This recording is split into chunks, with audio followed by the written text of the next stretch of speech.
to the men and women who stayed at their posts to defend this historic place. To those who wreaked havoc in our capital today, you did not win. Violence never wins. Freedom wins. And this is still the people's house. And as we reconvene in this chamber, the world will again witness the resilience and strength of our democracy.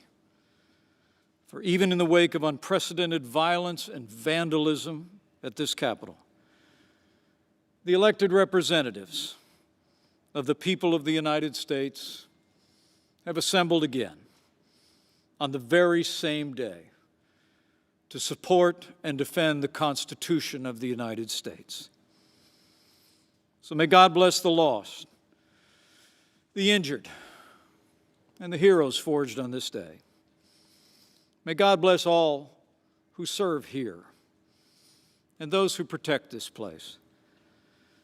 And may God bless the United States of America. Let's get back to work.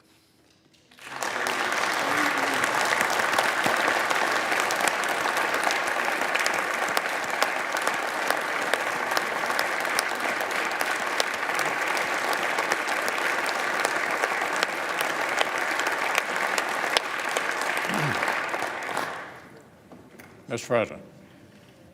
The Majority Leader. I ask unanimous consent the Majority Leader and the Democratic Leader be allowed to speak, and that the time not count against 2 hours of debate in relation to the objection raised on the state of Arizona. Is there objection? Without objection, so ordered. On the state of the American people, the United States Senate will not be intimidated. We will not be kept out of this chamber by thugs, mobs, or threats. We will not bow to lawlessness or intimidation. We are back at our posts. We will discharge our duty under the Constitution and for our nation. And we're going to do it tonight. This afternoon, Congress began the process of honoring the will of the American people and counting the Electoral College votes. We've fulfilled this solemn duty every 4 years for more than 2 centuries. Whether our nation's been at war or at peace, under all manner of threats, even during an ongoing armed rebellion and the Civil War, the clockwork of our democracy has carried on. The United States and the United States Congress have faced down much greater threats than the unhinged crowd we saw today. We've never been deterred before and will be not deterred today. They tried to disrupt our democracy. They failed. They failed. They failed to attempt to obstruct the Congress. This failed insurrection only underscores how crucial the task before us is for our republic. Our nation was founded precisely so that the free choice of the American people is what shapes our self-government and determines the destiny of our nation. Not fear, not force, but the peaceful expression of the popular will. Now, we assembled this afternoon to count our citizens' votes and to formalize their choice of the next president. Now we're going to finish exactly what we started. We'll complete the process the right way, by the book. We'll follow our precedents, our laws, and our Constitution to the letter. And we will certify the winner of the 2020 presidential election. Criminal behavior will never dominate the United States Congress. This institution is resilient. Our democratic republic is strong. The American people deserve nothing less.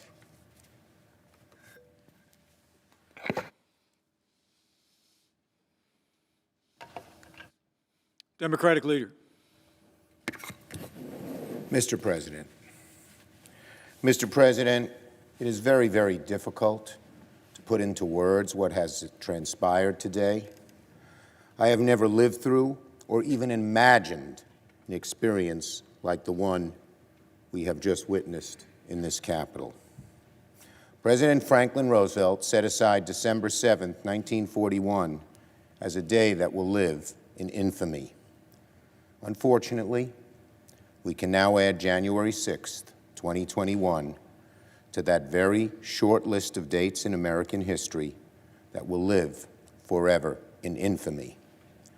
This temple to democracy was desecrated, its windows smashed, our offices vandalized. The world saw Americans' elected officials hurriedly ushered out because they were in harm's way. The House and Senate floors were places of shelter until the evacuation was ordered, leaving rioters to stalk these hallowed halls. Lawmakers and our staffs, average citizens who love their country, serve it every day, feared for their lives. I understand that one woman was shot and tragically lost her life. We mourn her and feel for her friends and family. These images were projected to the world. Foreign embassies cabled home their home capitals to report the harrowing scenes at the very heart of our democracy. This will be a stain on our country, not so easily washed away. The final, terrible, indelible legacy of the 45th President of the United States, undoubtedly our worst. I want to be very clear. Those who perform these reprehensible acts cannot be called protesters. No, these were rioters and insurrectionists, goons and thugs, domestic terrorists. They do not represent America. They were a few thousand violent extremists who tried to take over the Capitol building and attack our democracy. They must and should be prosecuted to the full extent of the law, hopefully by this administration, if not, certainly by the next. They should be provided no leniency. I want to thank the many of the Capitol Hill Police and Secret Service and local police who kept us safe today and worked to clear the Capitol and return it to its rightful owners and its rightful purpose. I want to thank the leaders, Democrat and Republican, House and Senate. It was Speaker Pelosi, Leader McConnell, Leader McCarthy, and myself who came together and decided that these thugs would not succeed, that we would finish the work of that our Constitution requires us to complete in the very legislative chambers of the House and Senate that were desecrated, but we know always belong to the people and do again tonight. But make no mistake, my friends, today's events did not happen spontaneously. The president who promoted conspiracy theories that motivated these thugs, the president who exhorted them to come to our nation's capital, egged them on. He hardly ever discourages violence and more often encourages it. This president bears a great deal of the blame. This mob was in good part President Trump's doing, incited by his words, his lies. This violence, in good part, his responsibility, his everlasting shame. Today's events certainly would not have happened without him. Now, January 6th will go down as one of the darkest days in recent American history. A final warning to our nation about the consequences of a demagogic president, the people who enable him, the captive media that parrots his lies, and the people who follow him as he attempts to push America to the brink of ruin. As we reconvene tonight, let us remember, in the end, all this mob has really accomplished is to delay our work by a few hours. We will resume our responsibilities now, and we will finish our task tonight. The House and Senate chambers will be restored good as new and ready for legislating in short order. The counting of the electoral votes is our sacred duty. Democracy's roots in this nation are deep, they're strong, and they will not be undone, ever, by a group of thugs. Democracy will triumph, as it has for centuries. So to my fellow Americans who were shocked and appalled by the images on their televisions today and who are worried about the future of this country, let me speak to you directly. The divisions in our country clearly run deep, but we are a resilient, forward-looking, and optimistic people, and we will begin the hard work of repairing this nation tonight, because here in America, we do hard things. In America, we always overcome our challenges. I yield the floor. Mr. President. Majority Leader. I yield 2 minutes to the Senator from Oklahoma, Senator Langford. Senator from Oklahoma. The Vice President, you said things more eloquently than how we say it in Oklahoma. In Oklahoma, we'd say something like, why in God's name would someone think attacking law enforcement and occupying the United States Capitol is the best way to show that you're right? Why would you do that? Rioters and thugs don't run the Capitol. We're the United States of America. We disagree on a lot of things, and we have a lot of spirited debate in this room. But we talk it out, and we honor each other, even in our disagreement. That person is not my enemy. That's my fellow American. And while we disagree on things, and disagree strongly at times, we do not encourage what happened today, ever. I want to join my fellow senators in saying thank you to the Capitol Hill Police, the law enforcement, the National Guard, the Secret Service, who stood in harm's way. While we were here debating, they were pushing back. And I was literally interrupted mid-sentence speaking here because we were all unaware of what was happening right outside this room because of their faithfulness and because of what they have done. And I want to thank them. Ronald Reagan once said, "Peace is not the absence of conflict. It is the ability to handle conflict by peaceful means." The peaceful people in my state in Oklahoma want their questions answered, but they don't want what happened today. They want to do the right thing, and they also want to do it the right way. They want to honor the constitutional process, but they also want to have debate about election security because they want to make sure it's right, which is why it's an important issue that still needs to be resolved. Transparency in government just doesn't seem like a bad idea. Obviously, the commission that we have asked for is not going to happen at this point, and I understand that. And we're headed towards the certification of Joe Biden to be the President of the United States. And we will work together in this body to be able to set a peaceful example for the days ahead. I yield the floor. Democratic Leader. Senator from Nevada, Senator Cortez Masto. Senator from Nevada. Mr. Vice President, I know that this room is full of leaders of both parties who love this country, and many believe that for America to succeed, our politics must find common ground. And that has never been clearer than today, when armed rioters stormed the U.S. Capitol, emboldened by President Trump's false and inflammatory rhetoric about the 2020 elections. I believe that we in this chamber have a special duty as leaders to work together to lower the temperature of our politics. And I hope that my colleagues who have questioned the legitimacy of this election in Arizona and all of these other states now see the dire and dangerous consequences of sowing doubt and uncertainty. I also know that as U.S. senators, we all take solemnly the oath we swear to support and defend the Constitution of the United States against all enemies, foreign and domestic.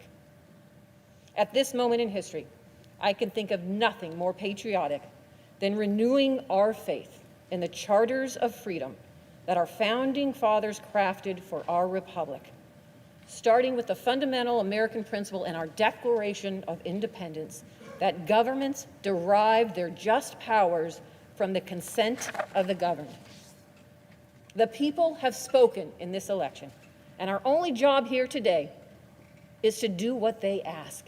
It is not to argue election security. That's not the place for what we are doing today. Our Constitution specifically reserves to the people the right to meet in their respective states and vote for the president and vice president. As a result, individual states oversee and implement the election process, not the federal government. To guard against fraud or irregularities in the voting process, the states are required to have robust election security measures. Likewise, state legislatures have the opportunity to examine evidence of voter fraud before they certified their Electoral College votes. And our courts, from district courts to the United States Supreme Court, adjudicate legal challenges and election disputes. All of those things happened after the 2020 election. State houses and courts across the country took allegations of voter fraud seriously and followed the constitutional process to hear challenges to this year's elections. No state found evidence of any widespread voter fraud, and neither did any court ask to review the state's findings. In Arizona, Republican Governor Doug Ducey, Democratic Secretary of State Katie Hobbs, Republican Attorney General Mark Brnovich, and State Supreme Court Chief Justice Robert Brutinel all certified the results of the election on November 30th. And we have heard, Arizonans have been voting by mail for almost 30 years.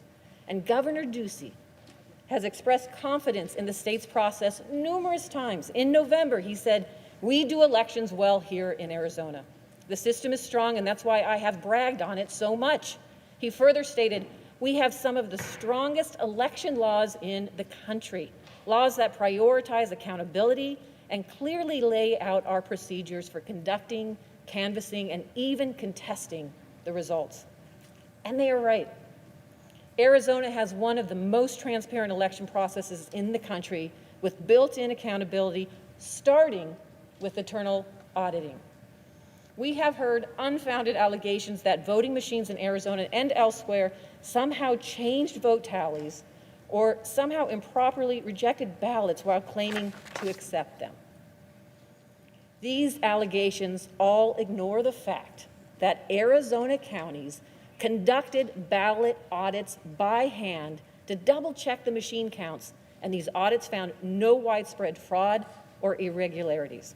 Maricopa County, the county where more than 60% of the state population resides, conducted a post-election hand count audit in the week after the election, which showed perfect 100% accuracy in the machine tabulations.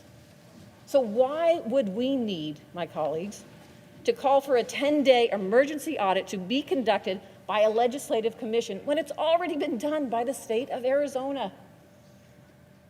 What happened to states' rights? The audit involved checking ballots for the presidential election, but also ballots for federal and state legislative elections. The audit report shows every precinct's machine and hand count totals for each of the races audited. And for every single race in every precinct, the difference between the hand count and the machine count was 0. Maricopa's audit report stated no discrepancies were found by the hand count audit boards.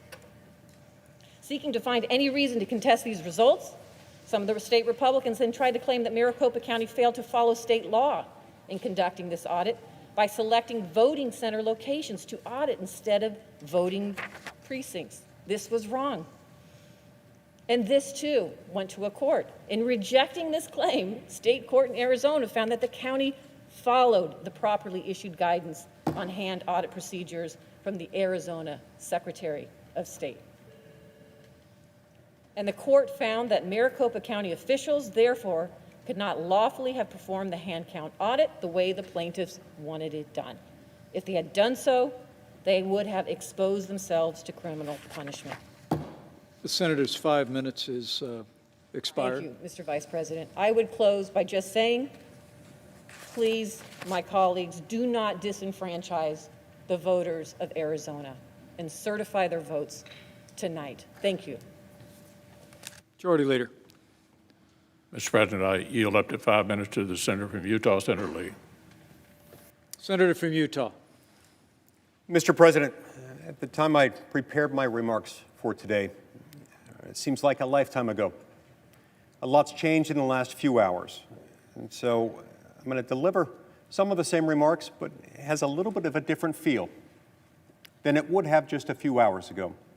My thoughts and prayers go out to the family members of those who have been injured or killed today. My heartfelt gratitude goes out to the Capitol Hill Police who valiantly defended our building and our lives. Well, it's true that legitimate concerns have been raised with regard to how some of the key battleground states conducted their presidential elections. This is not the end of the story. We each have to remember that we've sworn an oath to uphold, protect, and defend this document, written nearly 2.5 centuries ago by wise men raised up by God to that very purpose. That document makes clear what our role is and what it isn't.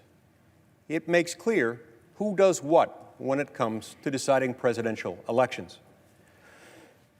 You see, because in our system of government, presidents are not directly elected. They're chosen by presidential electors. And the Constitution makes very clear under Article 2, Section 1, that the states shall appoint presidential electors according to procedures that their legislatures develop. Then comes the 12th Amendment. It explains what we're doing here today in the Capitol. It explains that the President of the Senate, the Vice President of the United States, shall open the ballots, and the votes shall then be counted. It's those words that confine, define, and constrain every scrap of authority that we have in this process. Our job is to open and then count. Open, then count. That's it. That's all there is. Now, there are, of course, rare instances in which multiple slates of electors can be submitted by the same state. That doesn't happen very often. It happened in 1960, it happened in 1876. Let's hope it doesn't ever happen again. In those rare moments, Congress has to make a choice. It has to decide which of the electoral votes will be counted and which will not. That did not happen here. Thank heavens, and let's hope that it never does. Now, many of my colleagues have raised objections or had previously stated their intent to raise objections with regard to these. I've spent an enormous time on this issue over the last few weeks. I've met with lawyers on both sides of the issue. I've met with lawyers representing the Trump campaign, reading everything I could find about the constitutional provisions in question. And I've spent a lot of time on the phone with legislators and other leaders from the contested states. I didn't initially declare my position because I didn't yet have one. I wanted to get the facts first, and I wanted to understand what was happening. I wanted to give the people serving in government in the contested states the opportunity to do whatever they felt they needed to do to make sure that their election was properly reflected. I spent an enormous amount of time reaching out to state government officials in those states, but in none of the contested states, no, not even one, did I discover any indication that there was any chance that any state legislature or secretary of state or governor or lieutenant governor had any intention to alter the slate of electors. That being the case, our job is a very simple one. This simply isn't how our federal system is supposed to work.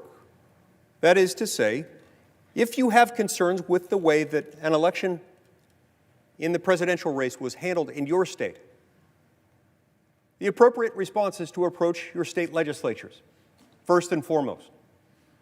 These protests, from hearing from those who have raised concerns, they should have been focused on their state capitals, not their nation's capital, because our role is narrow, our role is defined, our role is limited. Yes, we are the election judges when it comes to members elected to our own body. And yes, the House of Representatives, they're the judges of their own races there.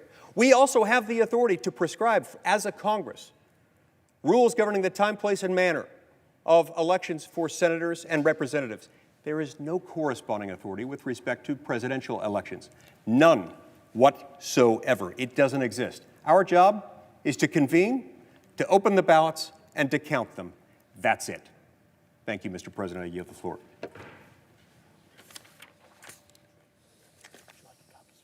Democratic leader. Colorado, Mr. Bennett. Senator from Colorado. Thank you, Mr. Vice President. Thank you, Mr. President. Colleagues, it's been a terrible day for everybody here and for our country. One of the things I was thinking about today is something I often think about when I'm on this floor, which is that the founders of this country, the people that wrote our Constitution, actually knew our history better than we know our history. And I was thinking about that history today as we saw the mob riot in Washington, D.C., thinking about what the founders were thinking about when they wrote our Constitution, which was what happened to the Roman Republic, when armed gangs doing the work for politicians prevented Rome from casting their ballots for consuls, for praetors, for senators. These were the offices in Rome. And these armed gangs ran through the streets of Rome, keeping elections from being started, keeping elections from ever being called. And in the end, because of that, the Roman Republic fell and a dictator took its place. And that was the end of the Roman Republic, or any republic for that matter, until this beautiful Constitution was written in the United States of America. So it is my fervent hope that the way that we respond to this today, my dear colleagues, is that we give the biggest bipartisan vote we can in support of our democracy and in support of our Constitution and in rejection for what we saw today and what the Roman Republic saw in its own time. There's a tendency around this place, I think, to always believe that we're the first people to confront something when that's seldom the case, and to underappreciate what the effect of our actions will be. We need to deeply appreciate in this moment our obligation to the Constitution, our obligation to the democracy, our obligation to the Republic. There are people in this chamber that have twisted the words of a statute written in the 19th century that was meant to actually settle our electoral disputes, to leave them with the states. As the senator from Utah was saying, to give us a ministerial role, except in very rare circumstances. That's what that law is about, that the senator of Texas was talking about today. And that's the law that's leading us to be asked to overturn the judgments of 60 courts in America. many of them courts in Arizona, some of whom have howled the president's lawyers out of the courtrooms because there's no evidence of fraud. And by the way, the fact that 37% or 39% of Americans think there's no evidence of fraud or think there's evidence of fraud does not mean there is fraud. If you turned a blind eye to a conspiracy theory, you can't now come to the floor of the Senate and say you're ignoring the people who believe the election was stolen. Go out there and tell them the truth, which is that every single member of this Senate knows this election wasn't stolen. And that we, just as in the Roman Republic, have a responsibility to protect the independence of the judiciary from politicians who will stop at nothing to hold on to power. There's nothing new about that either. That's been true since the First Republic was founded. So now we find ourselves in a position just days after many senators here swore an oath to uphold and defend the Constitution. Every single member of the House of Representatives swore the same oath as well. And I think we've got a solemn obligation and responsibility here to prove once again that this country is a nation of laws and not of men. And the only result that we can reach together is one that rejects the claim of the senator from Texas and the other members of the House and Senate who seek to overturn the decisions that are made by the states, by the voters in the states, and by the courts. If we follow what they have proposed, we will be the ones that will have disenfranchised every single person who cast a vote in this election, whether they voted for the president or they didn't. I urge you to reject this, and I deeply appreciate the opportunity to serve with every single one of you. Thank you, Mr. President. Majority Leader. I yield up to 5 minutes to the senator from Georgia, Senator Loeffler. Senator from Georgia.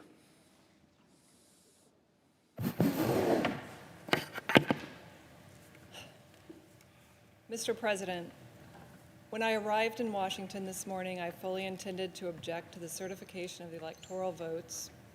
However, the events that have transpired today have forced me to reconsider, and I cannot now in good conscience object to the certification of these electors. The violence, the lawlessness, and siege of the halls of Congress are abhorrent and stand as a direct attack on the very institution my objection was intended to protect, the sanctity of the American democratic process. And I thank law enforcement for keeping us safe. I believe that there were last-minute changes to the November 2020 election process and serious irregularities that resulted in too many Americans losing confidence not only in the integrity of our elections, but in the power of the ballot as a tool of democracy. Too many Americans are frustrated at what they see as an unfair system. Nevertheless, there is no excuse for the events that took place in these chambers today, and I pray that America never suffers such a dark day again. Though the fate of this vote is clear, the future of the American people's faith in the core institution of this democracy remains uncertain. We as a body must turn our focus to protecting the integrity of our elections and restoring every American's faith that their voice and their vote matters. America is a divided country with serious differences, but it is still the greatest country on earth. There can be no disagreement that upholding democracy is the only path to preserving our republic. I yield the floor.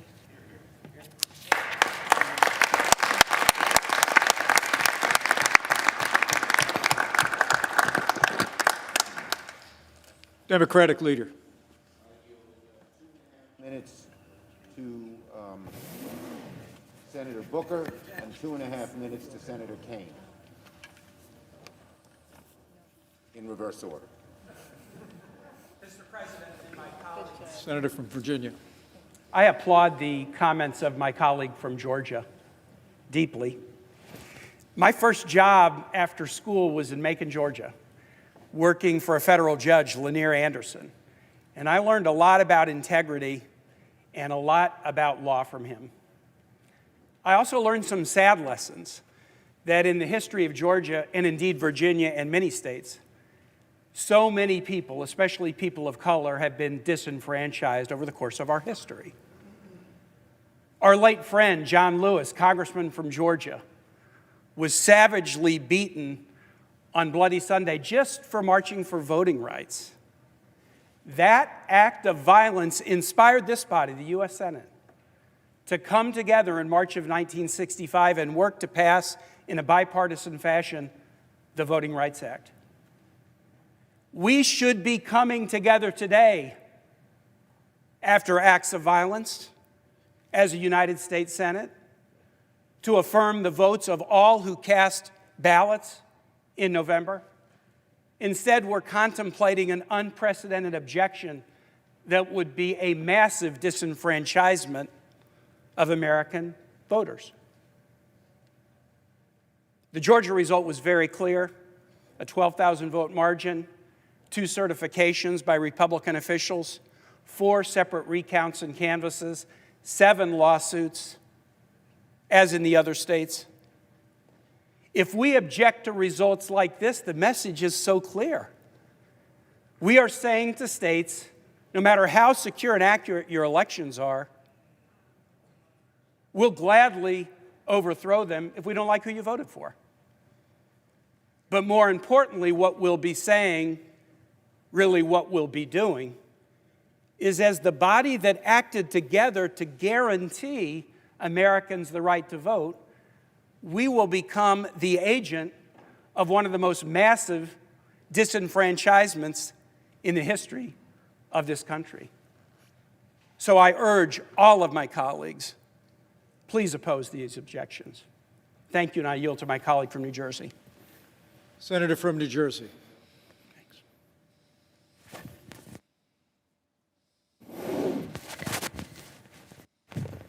Mr. Vice President, I can only think of 2 times in American history that individuals laid siege to our Capitol, stormed our sacred civic spaces, and tried to upend and overrun this government. One was in the War of 1812, and the other one was today. What's interesting about the parallel between the two is they both were waving flags to a sole sovereign, to an individual, surrendering democratic principles to the cult of personality. One was a monarch in England, and the other were the flags I saw all over our Capitol, including in the hallways and in this room, to a single person named Donald Trump. The sad difference between these 2 times is one was yet another nation in the history of our country that tried to challenge the United States of America. But this time, we brought this hell upon ourselves. My colleague from Texas said that this was a moment where there were unprecedented allegations of voter fraud. Yes, that is true. They were unprecedented when the president, before the election even happened, said, if I lose this election, then the election was rigged. That's unprecedented. It's unprecedented before the night of the voting, even the counting of the vote was even done, that he called it rigged. And it's unprecedented that he is fanning the flames of conspiracy theory to create a smokescreen in this nation to cover what he is trying to do, which is undermine our democratic principles. But it's not just that. The shame of this day is it's being aided and abetted by good Americans who are falling prey, who are choosing Trump over truth, who are surrendering to the passion of lies as opposed to standing up and speaking truth to power, who are trying to fundraise off of the shame of conspiracy theories as opposed to doing the incalculably valuable, patriotic thing to speak truth to our nation. Our democracy is wounded, and I saw it when I saw pictures of yet another insurgency, of a flag of another group of Americans who tried to challenge our nation. I saw the flag of the Confederacy there. What will we do? How will we confront this shame? How will we confront this dark second time in American history? I pray that we remember a Georgian. And his words, all I can say is, we must in spirit join together like those Georgians on a bridge called the Edmund Pettus, who joined hands, who were called threats to our democracy, who were called outrageous epithets when they sought to expand our democracy, to save it and to heal it, when they joined arm in arm and said what we should say now, commit ourselves to that ideal, that together we shall overcome. Majority Leader. Mr. President, I yield up to 5 minutes to the Senator from Nebraska, Senator Sass. Senator from Nebraska. Mr. President, thank you. And Mr. Vice President, let me just say before I begin, thank you for the way you have fulfilled your constitutional duties and your oath of office today. It obviously hasn't been easy. Colleagues, today has been ugly. And when I came to the floor this morning, I planned to talk about the lesson of 1801, because I'm kind of a history nerd, and I wanted to celebrate the glories of the peaceful transition of power across our nation's history. It feels a little naive now to talk about ways that American civics might be something that could unite us and bring us back together. 1801 blew everybody's mind all over the world, by the way. John Adams loses to Thomas Jefferson, and Adams willingly leaves the executive mansion and moves back to Massachusetts, and Jefferson peacefully assumes power. And people all over Europe said, that must be fake news. Those must be bad reports. There's no way any executive would ever willingly lay down power. And yet Adams, in defeat, did something glorious to give all of us a gift. I wanted to celebrate that, and it feels a little bit harder now. This building has been desecrated. Blood has been spilled in the hallways.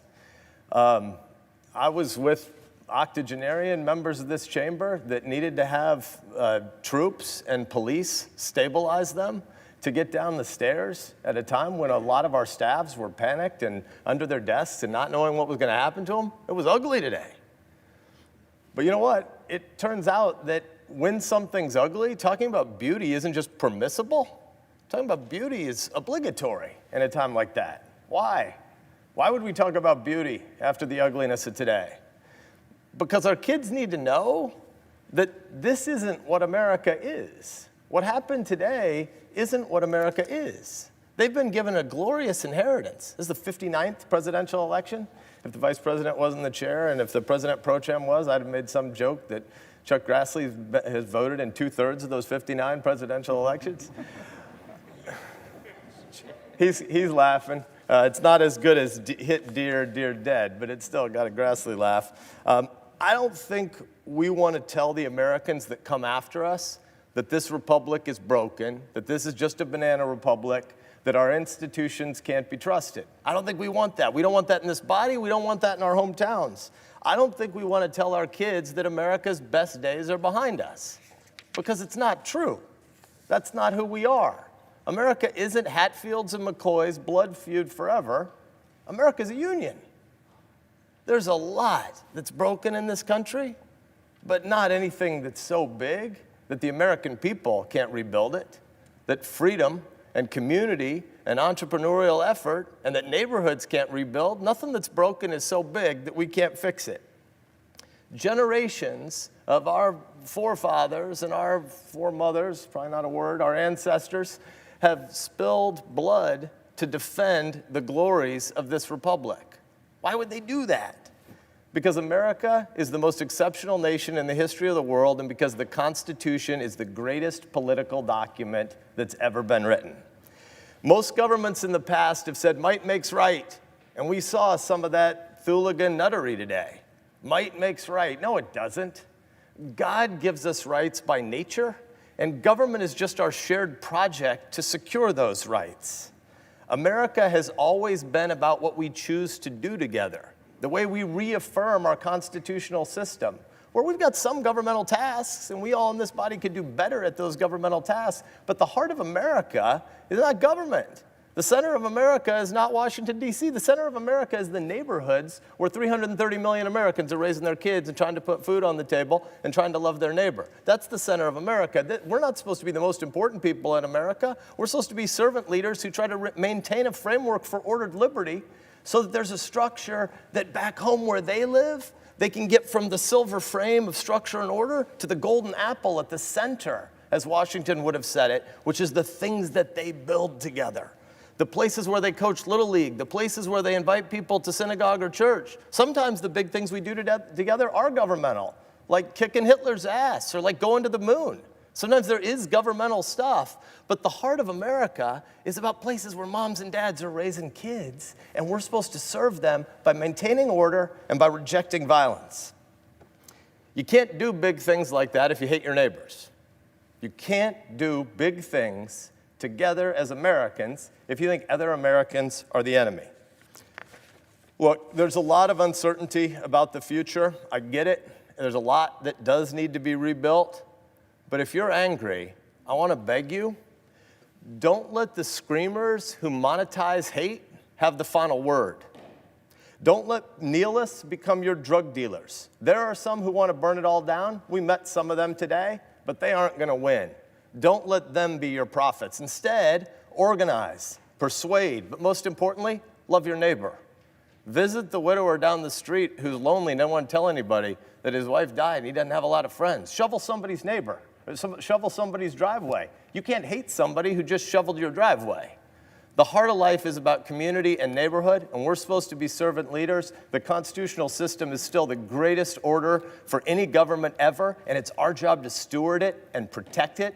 Let's remember that today when we vote. Democratic leader.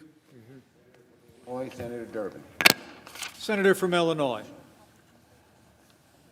Thank you, Mr. Vice President. In March of 1861, a Springfield lawyer caught a train to Washington. His name was Abraham Lincoln. It wasn't his first trip here. He'd served as a congressman 15 years before, and he returned in the beginning of the Civil War to serve as president. It was a different place than he knew it as congressman. In 15 years, it had changed a lot. The Spriggs boarding house across the street, which is now the Library of Congress, was gone. And this building was changing. Big changes. They're building a dome on the Capitol. But they were also in the earliest days of a war, and President Lincoln was counseled, stop building the dome. It costs too much money, and we can't spend any more time on it. And he said, no, we're going to build that dome and we're going to finish it. That dome and this building will be a symbol of this country that will survive this Civil War and come back strong.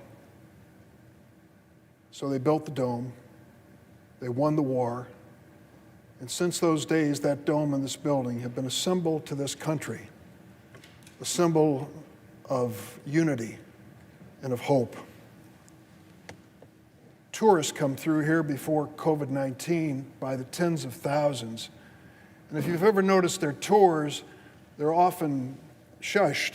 People are saying, show some respect for this building. We know this building in the Rotunda as a place where some of the greatest American heroes of both political parties lie in state, and we go there to honor them. We know this building because we work here. We enact laws here that change America. We gather for State of the Union messages from presidents and honor the people in the gallery. This is a special place. This is a sacred place. But this sacred place was desecrated by a mob today on our watch. This temple to democracy was defiled by thugs who roam the halls and sat in that chair, Mr. Vice President, the one that you vacated at 2:15 this afternoon, sat and posed for pictures, those who were roaming around this chamber. What brought this on? Did this mob spring spontaneously from America? No. This mob was invited to come to Washington on this day by this president for one reason, because he knew the Electoral College vote was going to be counted this day. He wanted this mob to disrupt the constitutional process which we are part of. This mob was inspired by a president who cannot accept defeat.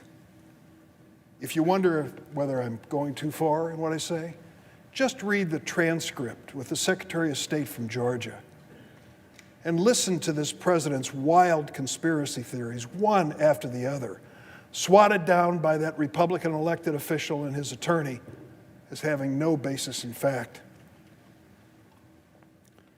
This president begs, he coaxes, he even threatens that Secretary of State to find the votes he needs. In any other venue, that would be a simple, obvious crime. The lengths he will go to are obvious. The Texas senator says to us, well, many people still agree with him, you know, when it gets down to the bottom line.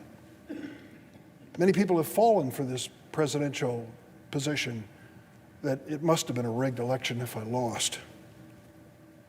Well, I would say that after we've lost count, 57 lawsuits, 62 lawsuits, I've heard so many numbers, after 90 different judges, after this president took his case, the best he could put together, to the highest court in the land across the street, where he has personally chosen 3 justices on the Supreme Court, I say to the senator from Texas, you know much more about that court than I do. I don't believe they let that paper that he sent up there even hit the desk before they laughed it out of the court. And that's the best he had to offer. No evidence whatsoever of this rigged election and this fraudulence.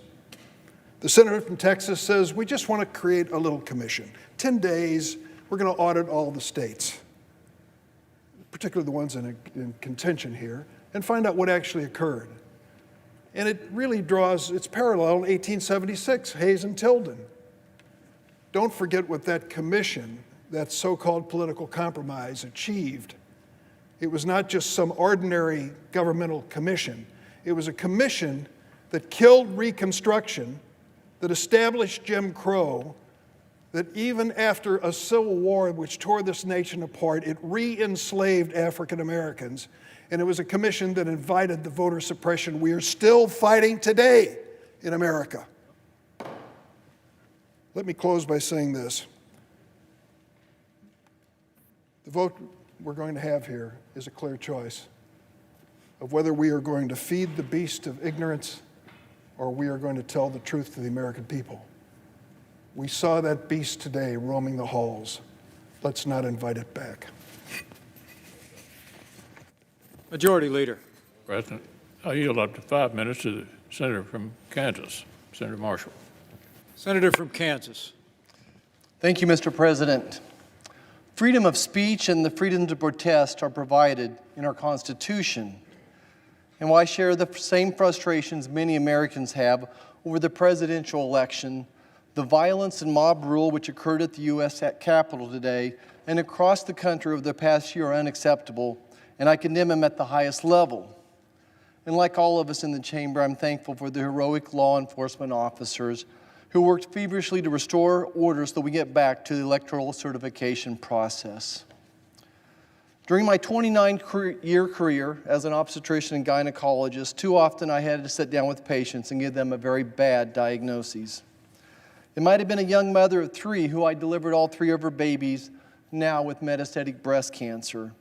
Or perhaps another woman with advanced cervical or ovarian cancer, all with a very challenging prognosis. But before I sat down with each one of those patients, I carefully reviewed all their labs, their x-rays, and their pathology to make sure I had the facts straight. But at the end of the day, my final recommendation was always going to be a recommendation from my heart. I want my fellow Kansans and all Americans to know that I've given as much consideration and thought surrounding the issue objecting to a state's Electoral College votes as I did considering the treatment plan for a serious health concern. and today's decision, once again, is from my heart. Mr. President, I rise today to restore integrity to our republic. And I rise to join the many of our colleagues who are all concerned for current and future generations. We must restore faith and confidence in one of our republic's most hallowed patriotic duties, voting. There is no question our U.S. Constitution empowers state legislatures to execute free, legal, and fair elections. Unfortunately, in several states, the clear authority of those state legislatures to determine the rules for voting were usurped by governors, secretaries of states, and activist courts. Our laws and Constitution should always be followed, especially in a time of crisis.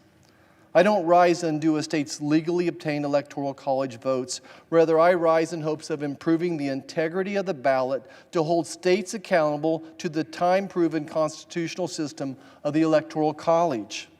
This is why I urge the formation of an electoral commission to give constructive suggestions and recommendations that states can make to make our elections once again safe, free, and fair after a year of jarring irregularities. We must and will have a peaceful transition to power. To all my fellow Americans, I have no doubt that our republic can grow stronger through this difficult day. May God bless this great republic. Thank you, Mr. President. I yield back. Democratic leader. Senator Duckworth. Senator from Illinois. President, in 2004, I packed up my rucksack, laced up my boots, and deployed to Iraq, ready to sacrifice whatever was asked of me, all because I loved this nation, willing to sacrifice my life if needed.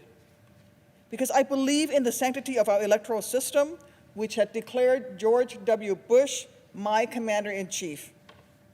I earned my wounds, proudly fighting in a war I did not support, on the orders of a president I did not vote for, because I believed in, and I still do believe in, the values of our nation, because I believe in a government of, by, and for the people, where voters choose who leads them, not the other way around.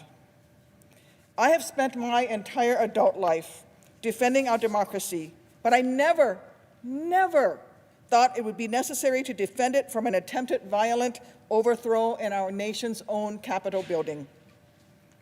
Well, I refuse to let anyone intent on instigating chaos or inciting violence deter me from carrying out my constitutional duties.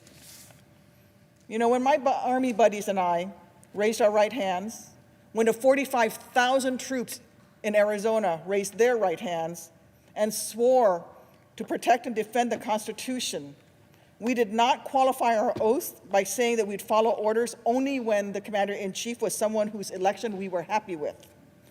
Just like when every senator in this chamber was sworn into office, we didn't mutter under our breath that we'd discharge our duties only when it served our political interests or helped us to avoid the wrath of a petty, insecure, wannabe tin pot dictator on the precipice of losing power and relevance. No, there is no ambiguity here. Joe Biden won the election with a record number of votes. Republican officials nationwide confirmed those results, including in Arizona, as has judge after Trump-appointed judge. Even Trump's Attorney General admitted that the United States Department of Justice had not found widespread fraud that would have affected the outcome. Yet still, many of my Republican colleagues are asking us to ignore all of that.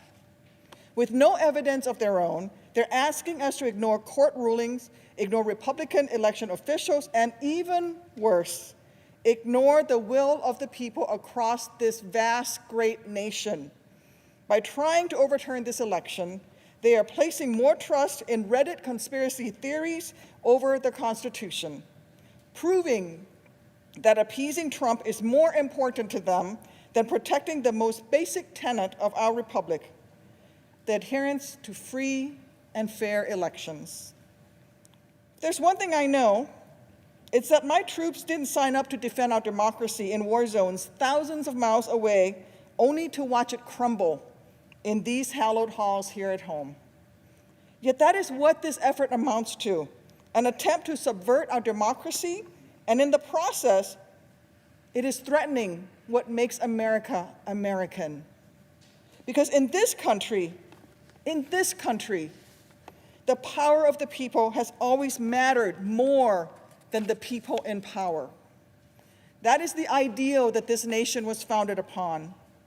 That is why a few patriots threw some tea in Boston Harbor, why Washington crossed the Delaware, why suffragists were arrested a century ago, and why my friend John Lewis crossed that bridge in Selma in 1965. It is why millions spent a Tuesday in November standing in line, braving a pandemic to make their voices heard.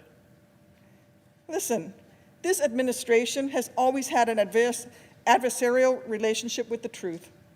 Trump always cries conspiracy, always foments chaos whenever something doesn't go his way.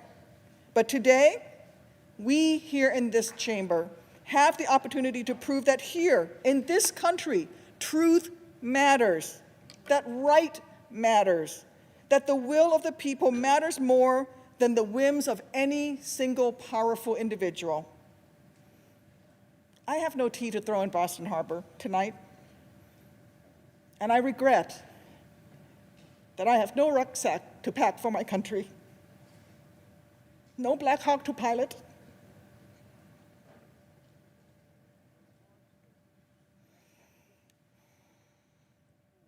nor am I asking for any grand gesture from my Republican colleagues. All that I'm asking of you is to reflect on the oaths that you have sworn, on the damage done to our union today, and on the sacrifices made by those who've given so much to this nation. From the service members at Fort Huachuca and Marine Corps Air Station Yuma to the marchers who bent America's moral arc a bit more towards justice with every single step that they took, every bridge that they crossed, then ask yourself whether the democracy they were willing to bleed for, the country that each of us in this chamber has sworn to defend, is worth damaging in order to protect the porcelain ego of a man who treats the Constitution as if it were little more than a yellowing piece of paper. I think we all know the right answer. Majority Leader.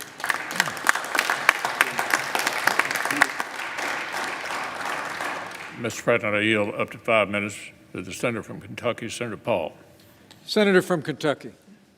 I wrote a speech for today. I was planning to say that I fear the chaos of establishing a precedent that Congress can overturn elections. Boy, was I right. Chaos, anarchy. The violence today was wrong and un-American. The vote we are about to cast is incredibly important. Now more than ever, the question is, should Congress override the certified results from the states and nullify the states' rights to conduct elections? The vote today is not a protest. The vote today is literally to overturn elections. We've been told that this is a protest, or this is about an electoral commission. No, it's not. It's about whether to seat the electors that have been certified by a state. It's not about an electoral commission. It's not about a protest. You can go outside if you want to protest. This is about overturning a state-certified election.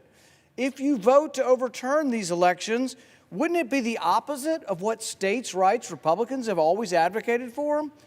This would doom the Electoral College forever. It was never intended by our founders that Congress have the power to overturn state-certified elections. My oath to the Constitution doesn't allow me to disobey the law. I can't vote to overturn the verdict of states. Such a vote would be to overturn everything held dear by those of us who support the rights of states in this great system of federalism that was bequeathed to us by our founders. The Electoral College was created to devolve the power of selecting presidential electors to the states. The Electoral College is, without question, an inseparable friend to those who believe that every American across our vast country deserves to be heard. If Congress were to give the power to overturn the state's election, what terrible chaos would ensue every 4 years? Imagine the furor. against the Electoral College if Congress becomes a forum to overturn states' Electoral College slates. It's one thing to be angry. It's another to focus one's anger in constructive ways. That hasn't happened today, to say the least. We simply cannot destroy the Constitution, our laws, and the Electoral College in the process. I hope as the nation's anger cools, we can channel that energy into essential electoral reforms at the state level. America's admired around the world for our free elections. We absolutely must fix this mess and restore confidence and integrity to our elections. We must. Democratic leader. Senator from Virginia, Senator Warner. Senator from Virginia. Mr. President, I think like most of us, I'm still pretty reeling from what happened today. What I was going to talk about was some of the work that I'm most proud of since I've been here, with my good friend Richard Burr and all the members of the Intelligence Committee, about a multi-year report we did into foreign interference in our elections. Probably our top recommendation of that 5-volume bipartisan report was that any official or candidate should use restraint and caution when questioning results of our elections. Because when you do so, you often carry out the goals of our foreign adversaries. Use caution because whether knowingly or unknowingly, and whether that adversary is in Russia or China or Iran, their goals are pretty simple. They want to make it appear to Americans, to folks around the world, to their own people, that there's nothing special about American democracy. I was going to try in a feeble way to maybe reach some of the rhetorical heights of Ben Sass, and I knew I couldn't do that. So instead, I know I'm violating rules here. Today's the day for violating rules. This is a photo that appears today on one of the most prominent German newspapers. You don't need to draw up it. You can draw up photos from any newspaper or any television feed anywhere across the world. And what is this photo of? It's of thugs in the halls of this Capitol, diminishing everything we say we believe in this democracy. And when you look at those images, realize those images are priceless for our adversaries. God willing, tonight, in an overwhelming way, we're going to take a small step in a bipartisan way to start restoring that trust of our people and hopefully the billions of people around the world who believe in that notion of American democracy. Remember, these images will still endure. I yield back. Majority Leader. Mr. President, I yield up to 5 minutes to the senator from Missouri, Senator Hawley. Senator from Missouri. Mr. President, thank you. I want to begin this evening by saying thank you to the men and women of the Capitol Hill Police, the armed, the National Guardsmen, the Metropolitan Police, and others who came to this Capitol, who put their lives on the line to protect everyone here working inside of it. And I want to thank law enforcement all across this country, in my home state of Missouri and everywhere else, who do that day in and day out. And I just want to acknowledge that when it comes to violence, this has been a terrible year in America this last year. We've seen a lot of violence against law enforcement, and today we saw it here in the capital of the United States. And in this country, in the United States of America, we cannot say emphatically enough, violence is not how you achieve change. Violence is not how you achieve something better. Our Constitution was built and put into place so that there would be, in the words of Abraham Lincoln, no appeal from ballots to bullets, which is what we saw, unfortunately, attempted tonight. There is no place for that in the United States of America. And that's why I submit to my colleagues that what we're doing here tonight is actually very important. Because for those who have concerns about the integrity of our elections, those who have concerns about what happened in November, this is the appropriate means. This is the lawful place where those objections and concerns should be heard. This is the forum that the law provides for, our laws provide for those concerns to be registered, not through violence, not by appealing from ballots to bullets, but here in this lawful process. And so to those who say that this is just a formality today, an antique ceremony that we've engaged in for a couple of hundred years, I can't say that I agree. I can't say that our precedents suggest that. I actually think it's very vital what we do. The opportunity to be heard, to register objections is very vital because this is the place where those objections are to be heard and dealt with, debated, and finally resolved. In this lawful means, peacefully, without violence, without attacks, without bullets. And so, Mr. President, let me just say now briefly, in lieu of speaking about it later, a word about Pennsylvania, which is a state that I have been focused on, objected to, as an example of why people are concerned, millions of Americans concerned about our election integrity.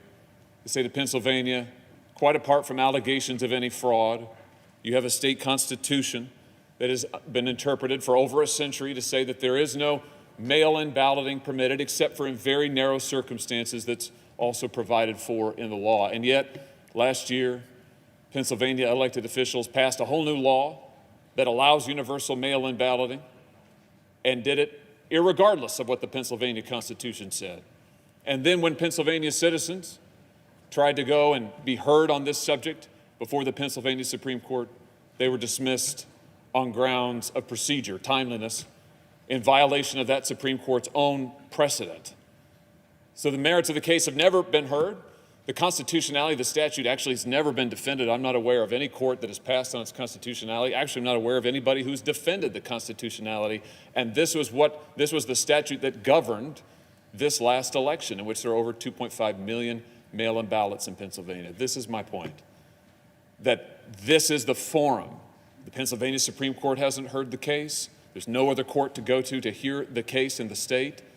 And so this is the appropriate place for these concerns to be raised, which is why I have raised them here today. And I hope that this body will not miss the opportunity to take affirmative action to address the concerns of so many millions of Americans, to say to millions of Americans tonight that violence is never warranted, that violence will not be tolerated, that those who engage in it will be prosecuted, but that this body will act to address the concerns of all Americans across the country. We do need an investigation into irregularities, fraud. We do need a way forward together. We need election security reforms.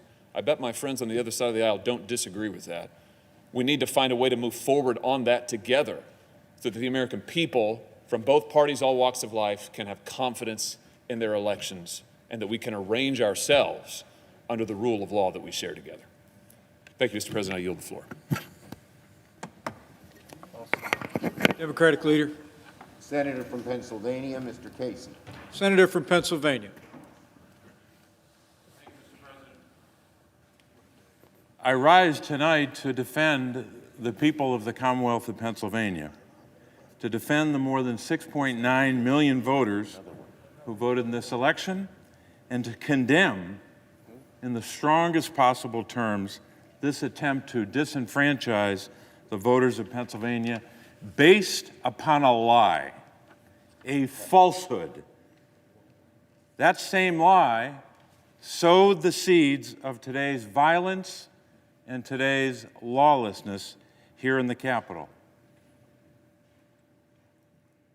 One of my constituents, Susan from the Lehigh Valley, the community of our state where Senator Toomey lives, recently wrote to my office and perhaps said it best. She said, and I quote, "We cannot allow anybody to overturn the legal votes of the citizens of Pennsylvania.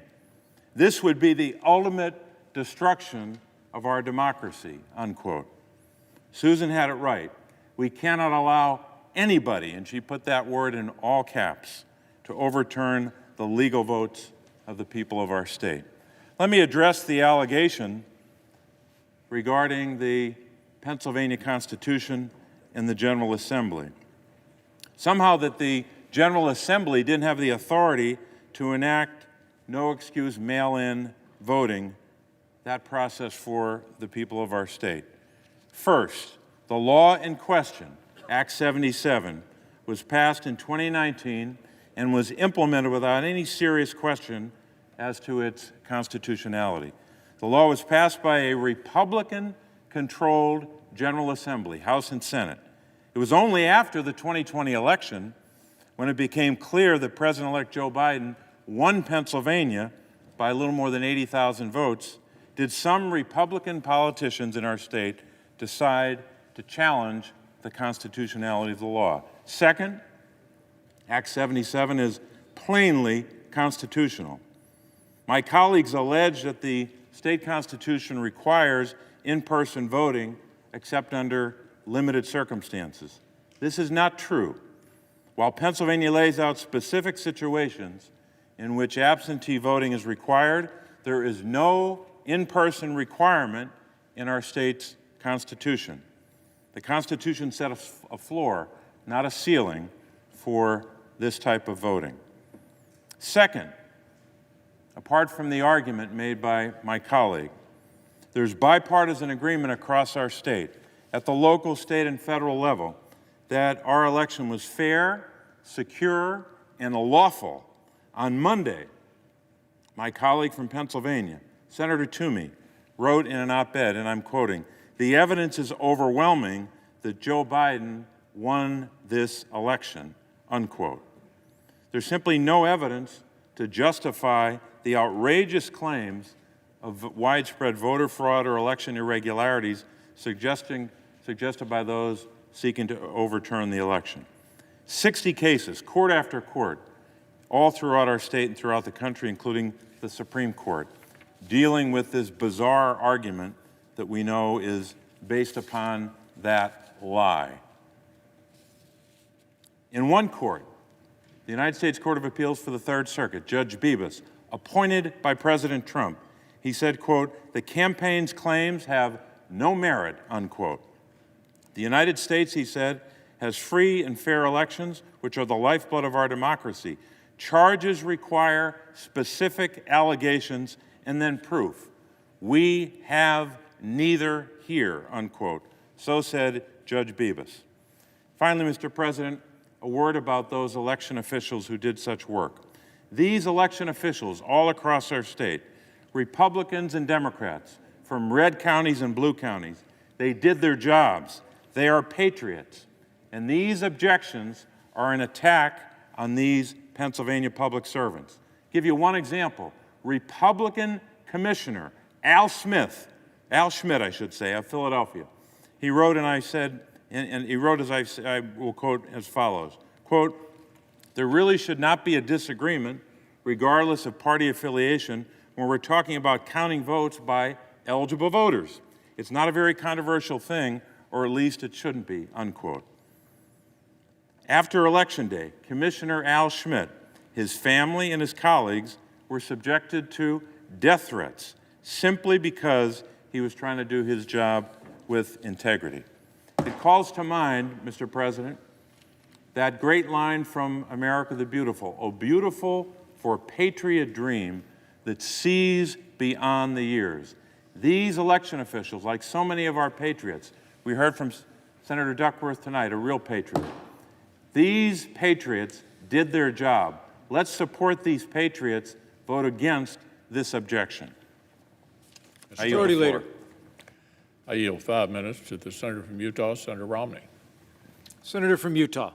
Mr. President, today was heartbreaking, and I was shaken to the core as I thought about the people I met in China and Russia and Afghanistan and Iraq and other places who yearn for freedom and who look to this building and these shores as a place of hope. And I saw the images being broadcast around the world, and it breaks my heart. I have 25 grandchildren. Many of them were watching TV, thinking about this building, whether their grandpa was okay. I knew I was okay. I must tell you as well, I was proud to serve with these men and women. This is an extraordinary group of people. I'm proud to be a member of the United States Senate and meet with people of integrity as we do here today.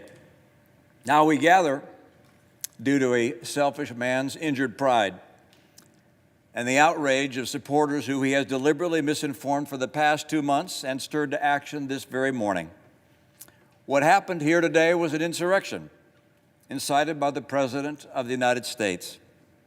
Those who choose to continue to support his dangerous gambit by objecting to the results of a legitimate democratic election will forever be seen as being complicit in an unprecedented attack against our democracy. Fairly or not, they'll be remembered for their role in the shameful episode in American history. That will be their legacy. I salute Senator Langford and Loeffler and Braun and Daines, and I'm sure others, who in the light of today's outrage have withdrawn their objection. For any who remain insistent on an audit in order to satisfy the many people who believe that the election was stolen, I'd offer this perspective. No congressional audit is ever going to convince these voters, particularly when the president will continue to say that the election was stolen. The best way we can show respect for the voters who are upset is by telling them the truth.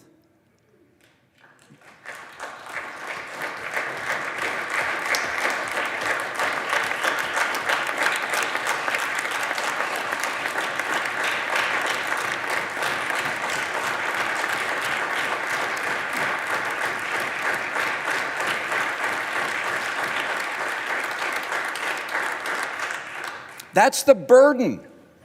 That's the duty of leadership. The truth is that President-elect Biden won the election. President Trump lost. I've had that experience myself. It's no fun. Scores of courts, the president's own attorney general, state election officials, both Republican and Democrat, have reached that unequivocal decision.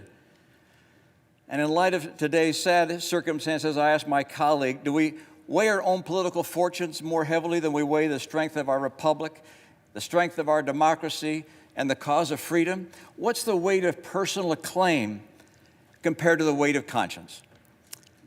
Leader McConnell said that the vote today is the most important in his 36 years of public service. Think of that. Authorizing 2 wars, voting on 2 impeachments. He said that not because the vote reveals something about the election, it's because this vote reveals something about us. I urge my colleagues to move forward with completing the electoral count, to refrain from further objections, and to unanimously affirm the legitimacy of the presidential election. Thank you, Mr. President.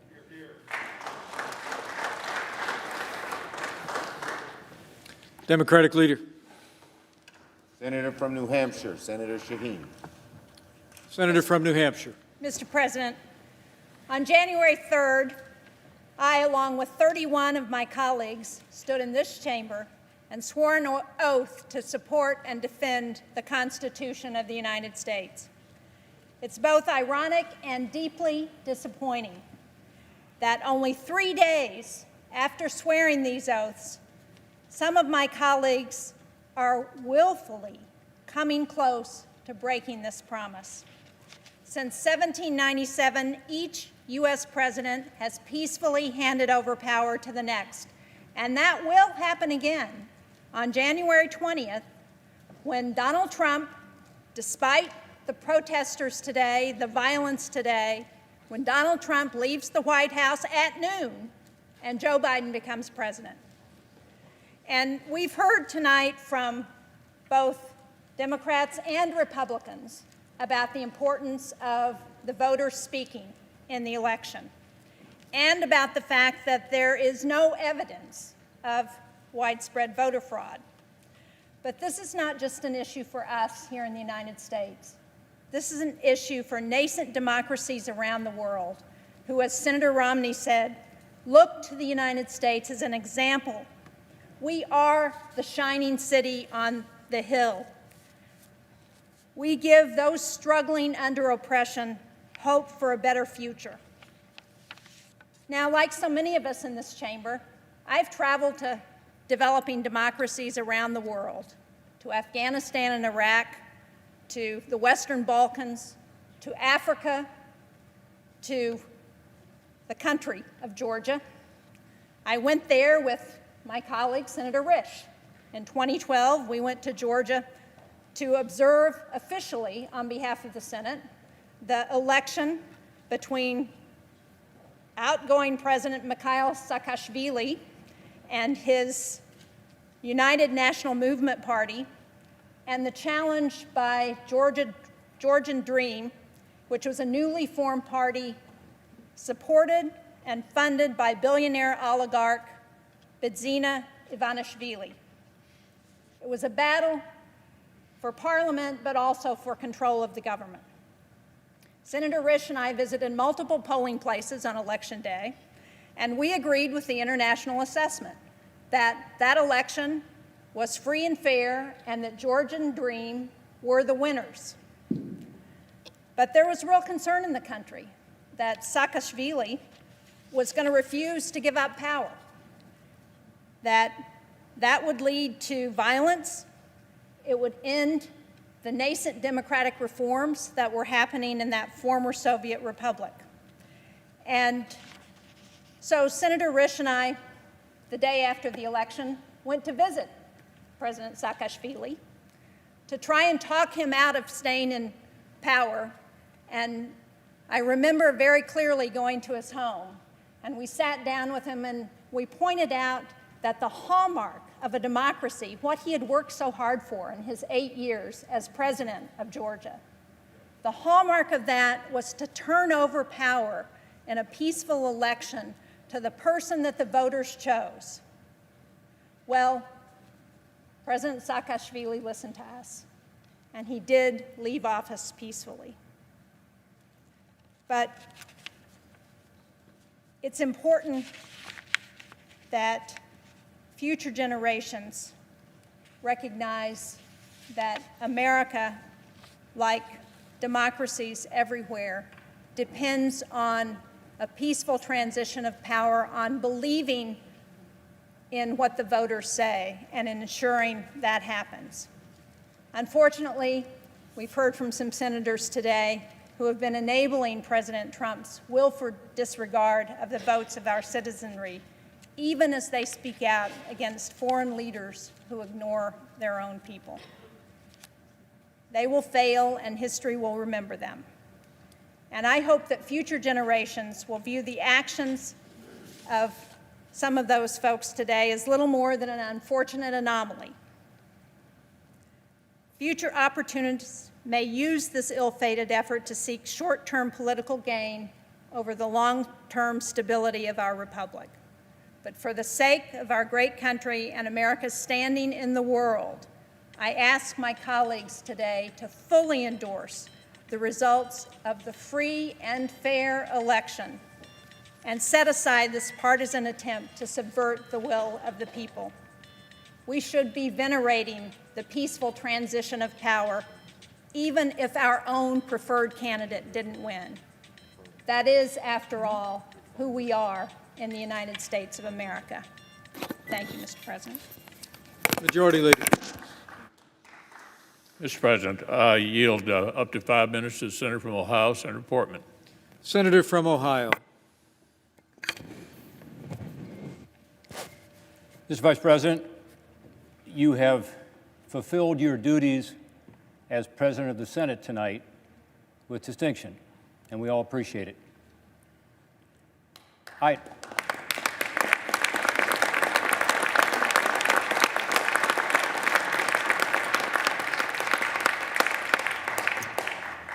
thought about changing my mind and not speaking tonight, given the lateness of the hour, and I know all of my colleagues would have appreciated that greatly. But I felt it was necessary to speak because I want the American people, particularly my constituents in Ohio, to see that we will not be intimidated, that we will not be disrupted from our work, that here in the citadel of democracy, we will continue to do the work of the people. Mob rule is not going to prevail here. Now, let's face it, we did not reclaim this chamber tonight. Brave and selfless law enforcement officers stood in the breach and ensured that the citadel of democracy would be protected and that we would be defended. And we are deeply grateful for that, as is the nation. I've listened carefully to the comments of my colleagues, and I've listened over the past couple of weeks as this issue has been discussed, and I tell you, for me, it's not a hard decision. I stand with the Constitution. I stand with what the Constitution makes clear. The people and the states hold the power here, not us. My oath to the Constitution and my reverence for our democratic principles make it easy for me to confirm these state certifications.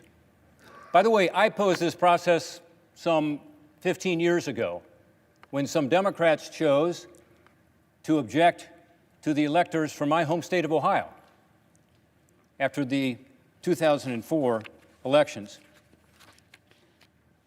I opposed it then, and I oppose it now. I said at the time, Congress must not thwart the will of the people. That's what we would be doing. Let's assume for a moment that those who object to the certifications are right, that the Constitution intended that a bare majority of members of Congress could circumvent the states that have chosen to certify the popular votes of their own state citizens. I ask the objectors to think about the precedent that would be set if we were to do that. What if the majority in the House and the Senate was of the other party when a presidential candidate of our party came through a close presidential election? Would you want a Congress controlled by the Democrats to play the role you now intend for us? It is asking Congress to substitute its judgment for the judgment of the voters, and its judgment for the judgment of the states that certified the results. And even forgetting the dangerous precedent that would be set, what would be the basis for objecting in this election? Look, I voted for President Trump.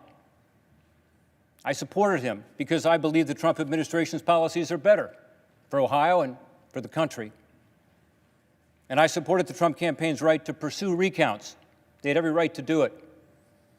And legal challenges. I agree that there were instances of fraud and irregularities in the 2020 elections. I think we all do. And by the way, there is fraud and irregularities in every presidential election.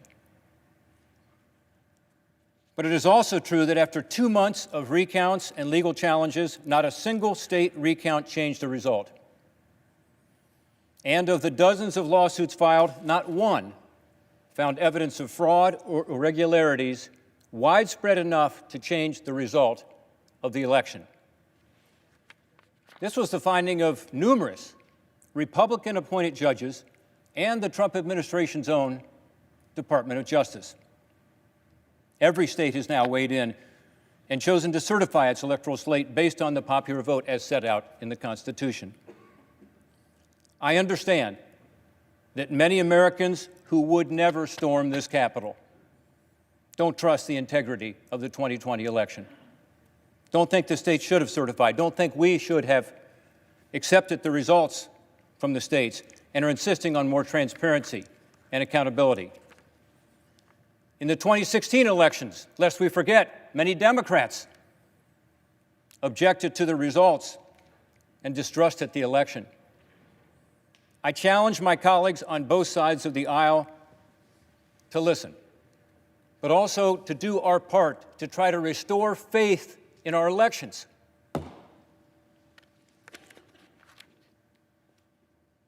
Mr. President, we should all work to improve the integrity of the electoral system and the confidence of the American people in this bedrock of our great democratic republic. Today, I'll do my constitutional duty and oppose these efforts to reject the state-certified results. And tomorrow, in the wake of this attack on the Capitol, the pandemic that engulfs us, and other national challenges, let's work together for the people. Yield back. Democratic leader. Mr. President, I believe we have 8 minutes left, so I'd like to divide 4 to Senator King and 4 to Senator Van Hollen. That's correct, Leader. Mr. President, Senator from Maine. Mr. President, Winston Churchill once said that he could do a 2-hour speech extemporaneously, but a 10-minute speech took immense preparation. I don't know what he would have said about a 4-minute speech. We are a 240-year anomaly in world history. We think that what we have here in this country is the way it's always been. It is a very unusual form of government. The normal form of government throughout world history is dictators, kings, czars, pharaohs, warlords, tyrants. And we thought 20 years ago the march of history was toward democracy, but it is in retreat in Hungary and Turkey. Goodness knows in Russia. Democracy as we have practiced it is fragile. It's fragile and it rests upon trust. It rests upon trust in facts. It rests upon trust in courts, in public officials, and yes, in elections. I don't sympathize or justify or in any way support, that's putting it mildly, what happened here today, but I understand it. I understand it because I saw those people interviewed today and they said, we're here because this election has been stolen. And the reason they said that is that their leader has been telling them that every day for 2 months. We cannot afford to pull bricks out from the foundation of trust that underlies our entire system. And I agree with Governor Romney that the answer to this problem is to tell people the truth, is to tell them what happened. It's easy to confront your opponents. It's hard to confront your friends. It's hard to tell your supporters something they don't want to hear. But that's our obligation. That's why the word leader is applied to people in jobs like ours. It's not supposed to be easy. It's supposed to be something that we take on as a sacred obligation. And if people believe something that isn't true, it's our obligation to tell them, no, I'm sorry, it isn't. Just as Senator Portman just said, as Mike Lee just said, I'm sorry, we can't do this here. We don't want to do this here. This is a power reserved to the states, not to the Congress. And I agree with the majority leader. I think this is one of the most important votes any of us will ever take.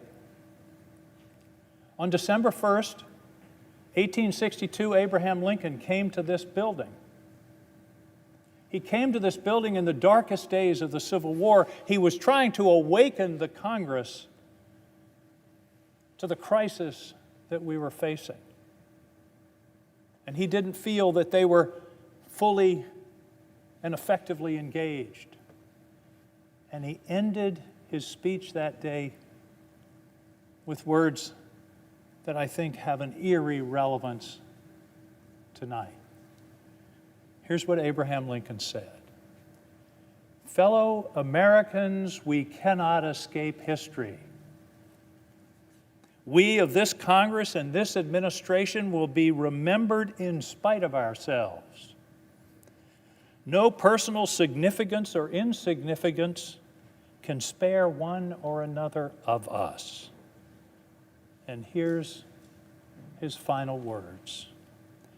The fiery trial through which we pass will light us down in honor or dishonor to the latest generation. The fiery trial through which we pass will light us down in honor or dishonor to the latest generation. Thank you, Mr. President. I yield the floor. Mr. President. Senator from Maryland. Thank you, Mr. President. The mob violence and attack we saw on our Capitol today should be a wake-up call to each and every one of us of what happens when we fail to come together, not as Democrats and Republicans, but each of us as Americans, to stand up to a president who time and again has shown contempt for our democracy, contempt for our Constitution. Today here on the Capitol, we witnessed people taking down an American flag and putting up a Trump flag. That is not democracy in the United States of America. As every senator who has spoken has mentioned, we have for hundreds of years had a peaceful transfer of power. Nobody likes to lose, and supporters of the losing candidate are always disappointed. What's different this time? We all know what's different this time. We had a president who, as a senator from New Jersey said, even before a vote was cast, that if he didn't win the election, it was going to be a fraud. And every day since then has perpetrated that lie. We have a president who just today criticized very loyal vice president who is presiding right now, urging him to disregard his responsibilities under the Constitution of the United States in order to reinstall Donald Trump as president. The same person who got on the phone to the Secretary of State in Georgia and threatened him to change the results of the election. Mr. President, I read something this week I'd never thought I'd read in a newspaper in the United States of America. It was an op-ed by all the living former secretaries of defense, including Secretaries Rumsfeld, Cheney, and Mattis, warning the country about our tradition of peaceful transfer of power and that it would be inappropriate for the military to take sides. In the United States of America, we talk to the world about how we want to promote democracy and our values, and right here at home, too many are undermining those values. And Mr. President, Donald Trump could not do this alone. He can only do it if he's aided and abetted by individuals who are willing to perpetrate those lies and those conspiracies. And that is why it is so important that we as Democrats and Republicans and senators stand up together. Stand up together and tell the truth. You know, when you go into a court of law like those 60 cases, you're testifying under penalty of perjury. That's very different than here in the House and the Senate. And in all those 60 cases under penalty of perjury, there was no evidence of widespread fraud. So it should be easy for us all together to tell the truth. On January 20th, Joe Biden will be sworn in as the next president of the United States. He has said he wants to bring the country together. He has said he wants to bring Democrats and Republicans together to do some of the pressing business of this country, to defeat this pandemic, to get the economy going again, to face challenging issues of racial and social justice. I hope we will learn from what happened today, the mob attack on this Capitol, the price we pay when we don't stand up for the truth and for democracy. James McHenry, Maryland's delegate to the Constitutional Convention, wrote about a famous exchange in his diaries between Elizabeth Willing Powell and Benjamin Franklin. Wrote, a lady asked Dr. Franklin, well, doctor, what have we got, a republic or a monarchy? A republic, replied Dr. Franklin, if you can keep it. my colleagues, this is a test of whether we're united to keep our republic. I hope we will pass the test together. Thank you, Mr. President. Majority Leader. Mr. President, I yield up to 5 minutes to the Senator from South Carolina, Senator Graham. Senator from South Carolina. Many times my state has been the problem. I love it. It's where I want to die, but no time soon. Tim and I have a good relationship. I love Tim Scott. 1876, South Carolina, Louisiana, and Florida sent 2 slate of electors. They had 2 governments, by the way, and we didn't know what to do. Why did South Carolina, Florida, and Louisiana do it? To hold the country hostage to end Reconstruction. It worked. The commission was 8-7. It didn't work. Nobody accepted it. The way it ended is when Hayes did a deal with these 3 states. You give me the electors, I'll kick the Union Army out. The rest is history. It led to Jim Crow. If you're looking for historical guidance, this is not the one to pick. If you're looking for a way to convince people there was no fraud, having a commission chosen by Nancy Pelosi, Mitch McConnell, and John Roberts is not going to get you to where you want to go. It ain't going to work. So it's not going to do any good. It's going to delay, and it gives credibility to a dark chapter of our history. That's why I'm not with you. But I will fight to my death for you. You're able to object. You're not doing anything wrong. Other people have objected. I just think it's a uniquely bad idea to delay this election. Trump and I, we've had a hell of a journey. I hate it to end this way. Oh my God, I hate it. From my point of view, he's been a consequential president. But today, first thing you'll see. All I can say is count me out. Enough is enough. I've tried to be helpful. But when the Wisconsin Supreme Court ruled 4-3 that they didn't violate the Constitution of Wisconsin, I agree with the 3, but I accept the 4. If Al Gore can accept 5-4, he's not president. I can accept Wisconsin 4-3.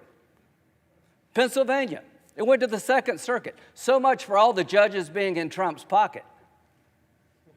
They said, no, you're wrong. I accept the Pennsylvania Second Circuit that Trump's lawsuit wasn't right. Georgia, they said the Secretary of State took the law in his own hands. He changed the election laws unlawfully. A federal judge said no. I accept the federal judge even though I don't agree with it. Fraud. They said there's 66,000 people in Georgia under 18 voted. How many people believe that? I asked, give me 10. I hadn't had one. They said 8,000 felons in prison in Arizona voted. Give me 10. I hadn't gotten one. Does that say there's problems in every election? I don't buy this. Enough's enough. We got to end it. Vice President Pence, what they're asking you to do, you won't do because you can't. You talk about interesting times. I associate myself with Rand Paul. How many times will you hear that? The mob has done something nobody else could do to get me and Rand to agree. Rand is right. If you're a conservative, this is the most offensive concept in the world, that a single person could disenfranchise 155 million people. The President of the Senate shall, in the presence of the Senate and the House of Representatives, open all certificates, and the votes shall then be counted. The person having the greatest number of votes for president shall be president. Where in there does it say Mike can say, I don't like the results? I want to send them back to the states. I believe there was fraud. To the conservatives who believe in the Constitution, now's your chance to stand up and be counted. Originalism, count me in. It means what it says. So, Mike, Mr. Vice President, just hang in there. They said we can count on Mike. All of us can count on the Vice President. You're going to do the right thing. You're going to do the constitutional thing. You got a son who flies F-35s. You got a son-in-law who flies F-18s. They're out there flying so that we can get it right here. There are people dying, to my good friend from Illinois, to make sure we have a chance to argue among ourselves, and when it's over, it is over. It is over. The final thing, Joe Biden. I've traveled the world with Joe. I hoped he lost. I prayed he would lose. He won. He's the legitimate president of the United States.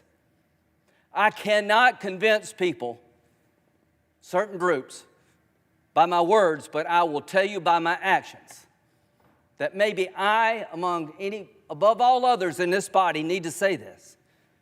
Joe Biden and Kamala Harris are lawfully elected and will become the president and the vice president of the United States on January the 20th.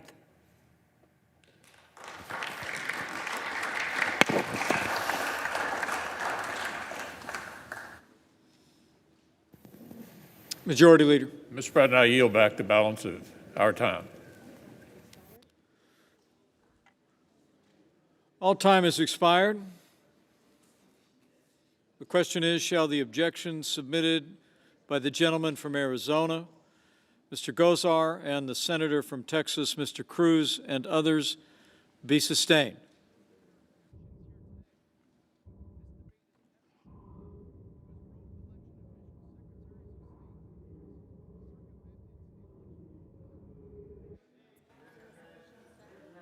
Is there a second?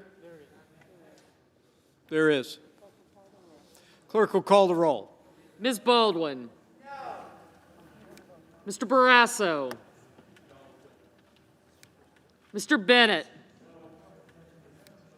Mrs. Blackburn. Mr. Blumenthal.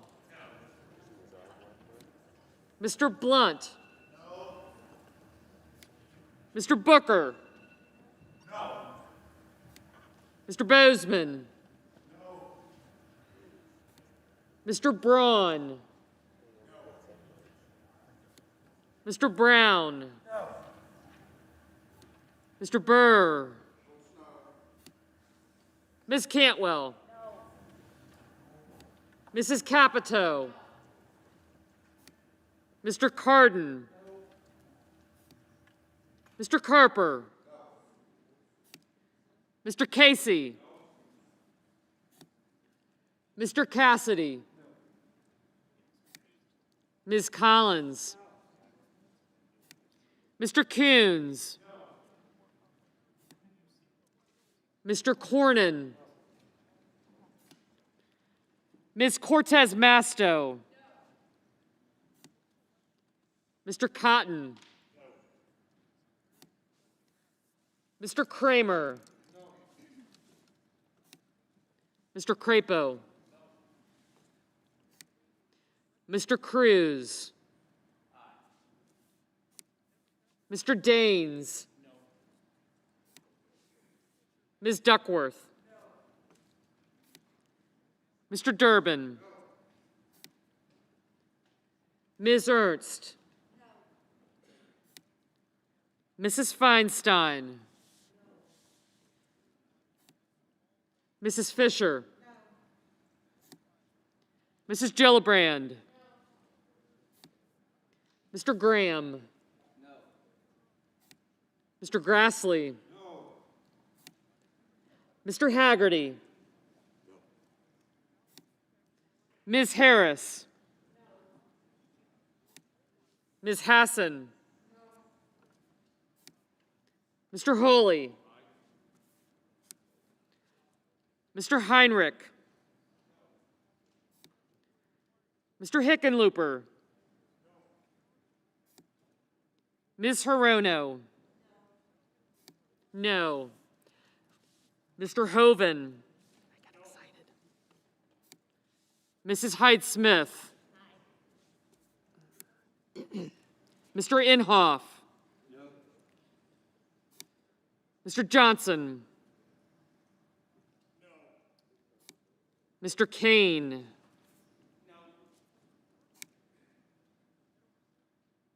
Mr. Kelly. Mr. Kennedy.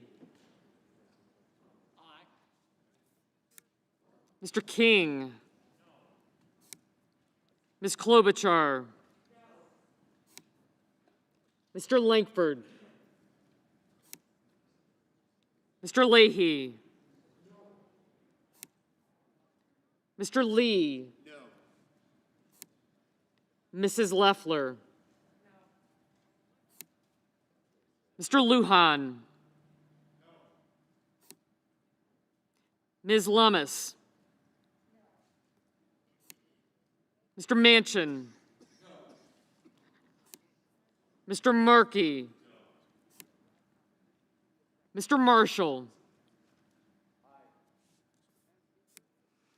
Mr. McConnell. Mr. Menendez. Mr. Merkley. Mr. Moran. Ms. Murkowski. Mr. Murphy. Mrs. Murray. Mr. Paul. Mr. Peters. Mr. Portman. Mr. Reed. Mr. Risch. Mr. Romney.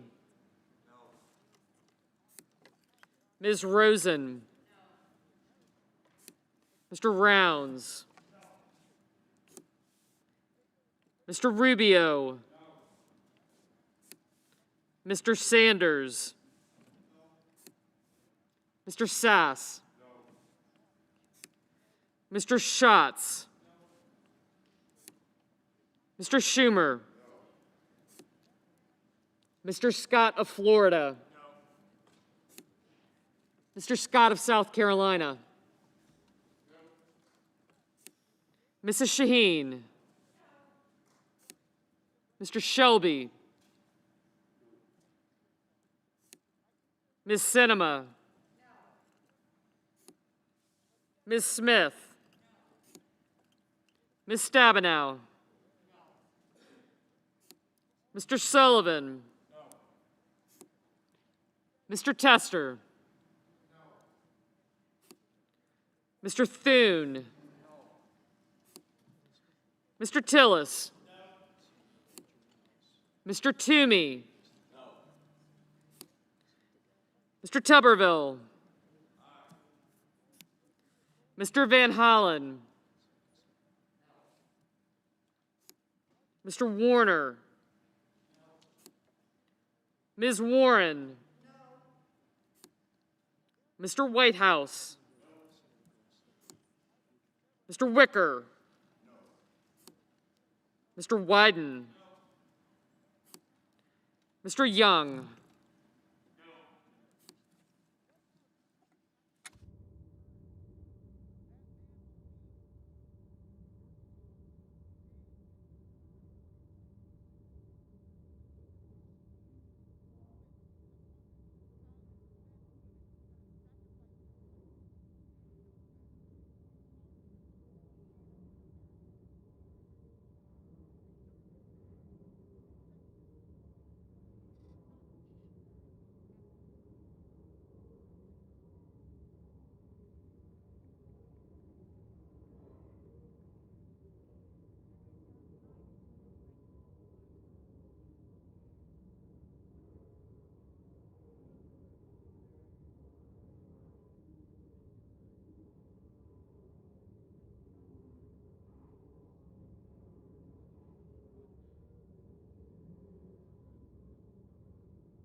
On this vote, the yeas are 6, the nays are 93.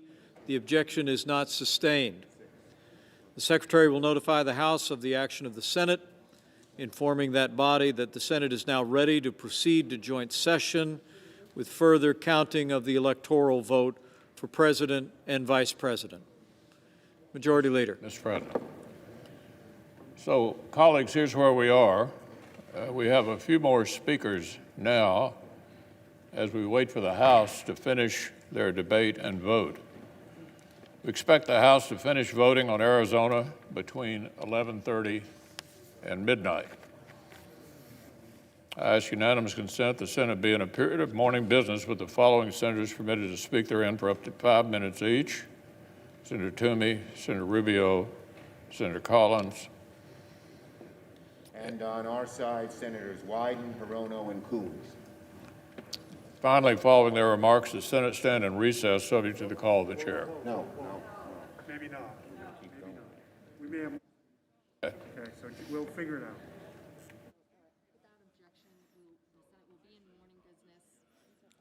The Senate be in a period of morning business with the following senators permitted to speak therein for up to 5 minutes each: Toomey, Rubio, Collins.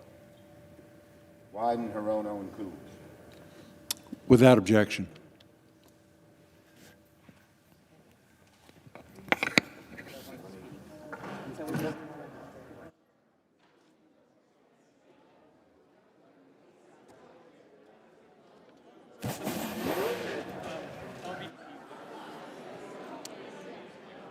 Not many will.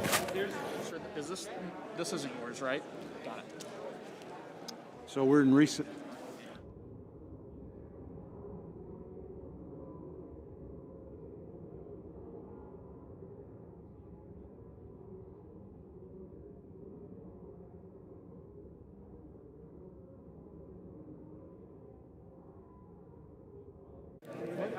And then what's Josh?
What's that?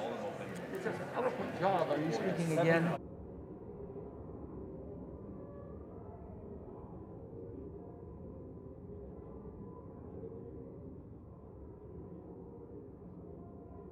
Well, Mr. President. The senator from Pennsylvania. The Senate will be in order. Senate will be in order. Senate will be in order. Please take your conversations out of the chamber. Senator from Pennsylvania. Thank you very much, Mr. President, and I appreciate the indulgence of my colleagues allowing me to speak twice today, but my understanding is that later this evening, objectors will object to the certification of Pennsylvania's electoral votes because they disapprove of the process that my state used in the last election. Senator, will the senators suspend for a minute? Please take your conversations out of the chamber. The senator deserves to be heard. Senator's recognized. Thank you, Mr. President. So in light of my expectation of this objection, I rise to defend the right of my citizens, my constituents, to vote in the presidential election. And let's be clear, that's exactly what this objection is about. It's what it would do. It would overturn the results of the presidential election in Pennsylvania, and it would thereby deny Pennsylvania's voters the opportunity to even participate in the presidential election.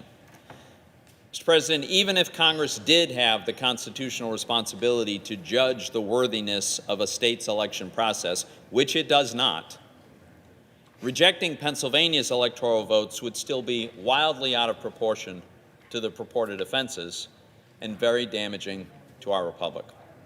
Let me go through a few facts about Pennsylvania. First, some of the objectors, and in fact even the President of the United States this morning, have observed that the Pennsylvania Supreme Court disregarded existing law when it ruled that mail-in ballots could be counted even if they arrived up to 3 days after the election day. Now, the objectors are right about that. In my view, the Supreme Court of the United States should overturn that illegal decision. But, Mr. President, only 10,097 ballots arrived in Pennsylvania during the 3 days after the election. And those 10,097 ballots have been excluded from the vote count that resulted in President-elect Biden winning Pennsylvania by about 80,000 votes. What greater remedy could the objectors possibly want than the complete exclusion of the late arriving ballots? How could we possibly invalidate the entire Pennsylvania election over 10,000 votes that were not even included in the vote count? A second charge we heard, and the senator from Missouri alluded to it this evening, is a 2019 Pennsylvania law that allows mail-in ballots for any reason, that might violate the Pennsylvania Constitution. Well, first of all, as Senator Casey observed, this was a bipartisan law passed with nearly unanimous Republican support. Clearly, the state legislators and the governor believe it is consistent with the Pennsylvania Constitution. Secondly, this law was not challenged when it was passed. It wasn't challenged when it was applied during the June primary election. It was only challenged after President Trump lost the general election. But 2.6 million Pennsylvanians voted by mail-in ballot in the general election. Over 37% of Pennsylvania voters, in good faith, relied on a law to cast their votes as they had done previously. Now, I understand you can make a theoretical argument about whether this is consistent with Pennsylvania's Constitution, and that needs to be resolved for future elections. But because of this constitutional question that some people have, the objectors want to prevent Pennsylvania voters from participating in the presidential election entirely. That would be an outrageous remedy to this purported offense. A third charge we've heard is that Pennsylvania officials did not properly implement Pennsylvania election law in a variety of other ways. But the Trump campaign has shown that many of these issues first of all, none of these issues would have changed the election outcome, but more importantly, the campaign had many opportunities of which it availed itself to litigate these issues. They did time and again, and they lost repeatedly, often in unanimous bipartisan decisions. Now, some of the objectors also cite Congress's own failure to investigate allegations of election irregularities, and that's their justification for refusing to certify the election results. But the allegations of election irregularities and fraud have been investigated. They've been adjudicated. They were adjudicated in the states in which they're alleged to have occurred. Now, in Pennsylvania, the Trump campaign took their case of election irregularities into the courtroom of Judge Matthew Brann of the Federal District Court. Judge Brann is a conservative Republican Federalist Society member. And here's what he said about the Trump campaign case, and I quote, "This court has been presented with strained legal arguments without merit and speculative accusations unsupported by evidence. In the United States of America, this cannot justify the disenfranchisement of a single voter, let alone all the voters of the sixth most populated state." End quote. So the campaign then appealed Judge Brann's decision to the Third Circuit, and they drew a 3-judge panel, all Republican-appointed judges, one appointed by President Trump. The panel concurred with Judge Brann. Mr. President, certainly there were irregularities in this election. There always are. But there's no evidence of significant fraud, conspiracies, or even significant anomalies that cast any serious doubt on who actually won the election. And you know, one of the ways you can tell is look at the big picture in Pennsylvania. Look at what happened. In 2016, President Trump won Pennsylvania by 0.8%. In 2020, he lost Pennsylvania by a little over 1%. Now, is there anything at all that's implausible or surprising about a 2% change in the election outcome? Relative to 2016, in Pennsylvania, the president lost a little ground in most of the rural counties he had carried. He lost a lot of ground in the big suburban counties, and he slightly narrowed his large loss in Philadelphia. There's no surprises here. This reflects a pattern that occurred all across the country. My colleagues, as I've said, it is not our responsibility to sit in judgment of state election procedures in the first place. But if it were, there would not be nearly sufficient reason to deny my constituents their right to participate in this presidential election. Mr. President, Joe Biden won the election. That's not what I had hoped for, but that's what happened. It was an honest victory, with the usual minor irregularities that occur in most elections. We witnessed today the damage that can result when men in power and responsibility refuse to acknowledge the truth. We saw bloodshed because the demagogue chose to spread falsehoods and sow distrust of his own fellow Americans. Let's not abet such deception. Let's reject this motion.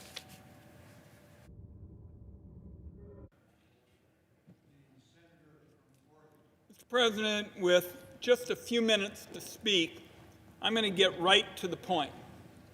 Gunfire in the halls here, IEDs on the Capitol grounds. I will say to my colleagues, I've been stunned that with the domestic terrorists roaming the halls just a few hours ago, I've been stunned that this debate is actually going forward. And that's because, colleagues, this is a fake debate on electoral certification. That's because it lends credibility to the bogus idea that the Congress can actually toss out the results of the election. And as we saw today, it serves to fuel insurrection. Now, contrary to what some of my aye-voting colleagues believe, with aye votes cast just a few minutes ago, this debate has never been about setting up some kind of routine election tribunal. This isn't about election security.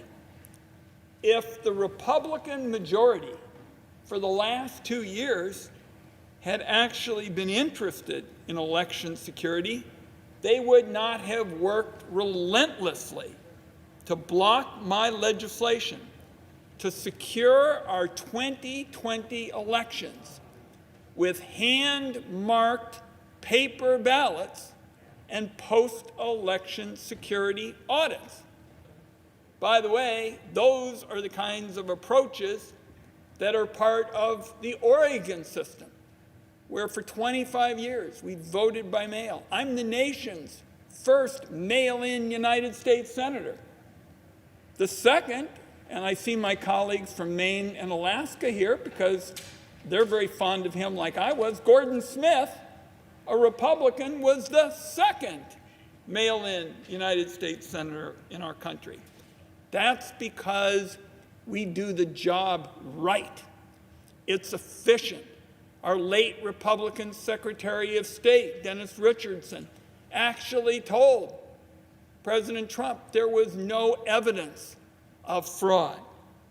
So if Republicans had been interested over the last 2 years in actually working with me and colleagues on both sides of the aisle and secretaries of state, we could have had an approach that would have empowered the Oregon idea to go national. Instead, we're now debating tonight the idea of a discussion grounded in total fiction, brewed in cauldrons of conspiracies online. These colleagues are fever dreams laundered by people with election certificates and real power. And I will tell you, it's been painful to watch colleagues sidle up to some of those conspiracies that would inflict so much damage to the American experiment.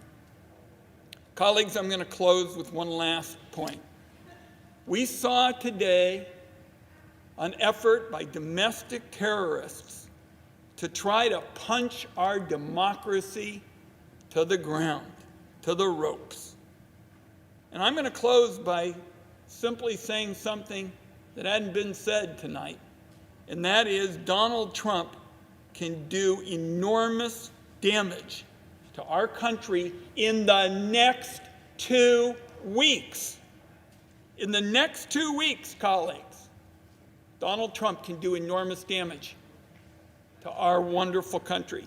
This afternoon, I don't know if my colleagues saw it, the National Association of Manufacturers, an organization with thousands of businesses, thousands of companies, and not exactly a left-wing outfit.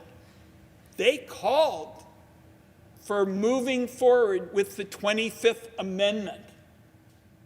All over the news already, colleagues, this afternoon, the National Association of Manufacturers. That's what we're seeing in our country with respect to the fear of Americans having watched what happened here.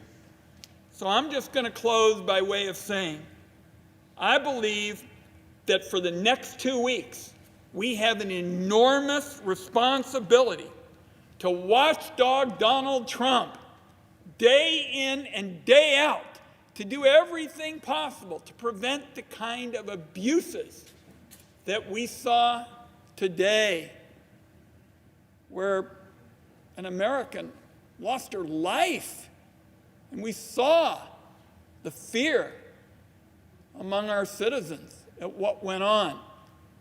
Let's do everything we can as leaders, Democrats and Republicans, to make sure in the next 2 weeks Donald Trump's abuses are checked.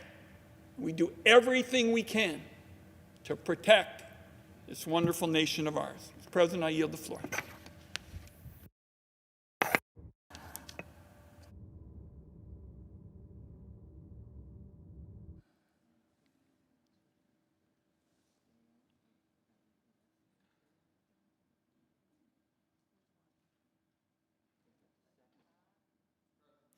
The senator from Florida is recognized. Mr. President, over the last weeks and days leading up to this vote here today, I've heard from a lot of people about this vote, and I guess I want to address it as much to them as anybody else. And these are people that I know. These are friends, these are neighbors, these are longtime supporters, generally people on my side of the political aisle. And they're upset. They're upset. They look at the media, and the media, they feel censored stories that might have been negative towards Joe Biden or were negative towards Joe Biden. The social media companies helped them out. And they saw how some states tinkered with and even mutilated state election laws, and they have doubts that the election was legitimate. And it gives this country this extraordinary crisis of confidence, which is very dangerous because democracy is very fragile, and it's not held together by elections. Democracy is held together by people's confidence in the election and their willingness to abide by its results. And so the notion was, we need to do something, we need to fight. And several of my colleagues have adopted the idea, and I respect it, that they're going to object. Now listen, it's important to understand something. Even the people objecting in the Senate recognize that it's not going to pass. It's not going to change the outcome, but it's going to send a message. And it's going to make a point. The problem is, I think it's a terrible idea at this moment. Just hours ago, a young lady died in this Capitol. That means somebody somewhere in this country got a phone call that their daughter was dead, Daughter was going to a political rally. She is dead. Died in this Capitol, somewhere not far from where we are standing. We had police officers, the men and women that we walk by every single day that guard the doors and we say hello to, out there with riot gear, getting spit on and attacked. Today, not 10 weeks ago, just a few hours ago. And I think it's important to think about all those things on a night like tonight and everything that's happened. You know, I wouldn't even be here today. I doubt very much where I would even have been interested in politics had it not been for my grandfather. He died when I was 14, but I grew up at his knee. He would sit on the porch, he would smoke 3 cigars a day, and he loved history. He was born in 1899 in rural Cuba. It was still governed by the United States. It was a protectorate. 3 years later, it gained its independence and became a republic. During my grandfather's first 60 years of life, he saw his country have an armed insurrection after a contested election, multiple presidents go into exile, 2 military coups, and the rise of a Marxist dictator. A tyranny that stands to this day. My entire life, I have lived with and next to people who came to America because their country was chaotic and their country was unsafe. What I saw today, what we have seen, looks more like those countries than the extraordinary nation that I am privileged to call home. And I think about the mockery that it makes of our country. A lot of people, oh, well, China. No, let me just say something. In all modesty, no one here has worked harder on the issue of China. They hate my guts. I'm sanctioned, twice sanctioned. I don't know what they're sanctioning, double sanctioned, and I can't travel there. I wasn't planning to anyway. China's laughing. They're loving this tonight. In Beijing, they're high-fiving because they point to this and say, this is proof the future belongs to China, America's in decline. Vladimir Putin, there's nothing Vladimir Putin could have come up with better than what happened here. Makes us look like we're in total chaos and collapse. Not to mention the Ayatollah, who's probably bragging, if he has buddies, to his buddies, look what's happening to the great Satan. I think politics has made us crazy. Everybody in this country has lost their minds on politics. And we have forgotten that America is not a government. America's not a president. America's not a Congress. Let me tell you what America is. America's your family. America's your faith. America's your community. That's America. That's what our adversaries don't understand, and that's what we need to remember. That is how we're going to rebuild this country and turn the page and have a future even brighter than our past. And so that's why I feel so strongly about this, and why I hope those who disagree with me will understand. I yield the floor.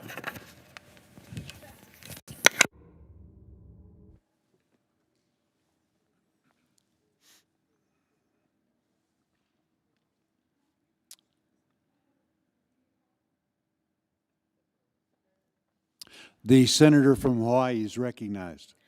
Mr. President, it has been hard at times to find the words to describe the full harm Donald Trump has inflicted on our country. We can spend hours dissecting how his policies have made us less safe, less healthy, but his presidency has also been a profound moral failure. Let me tell you a story.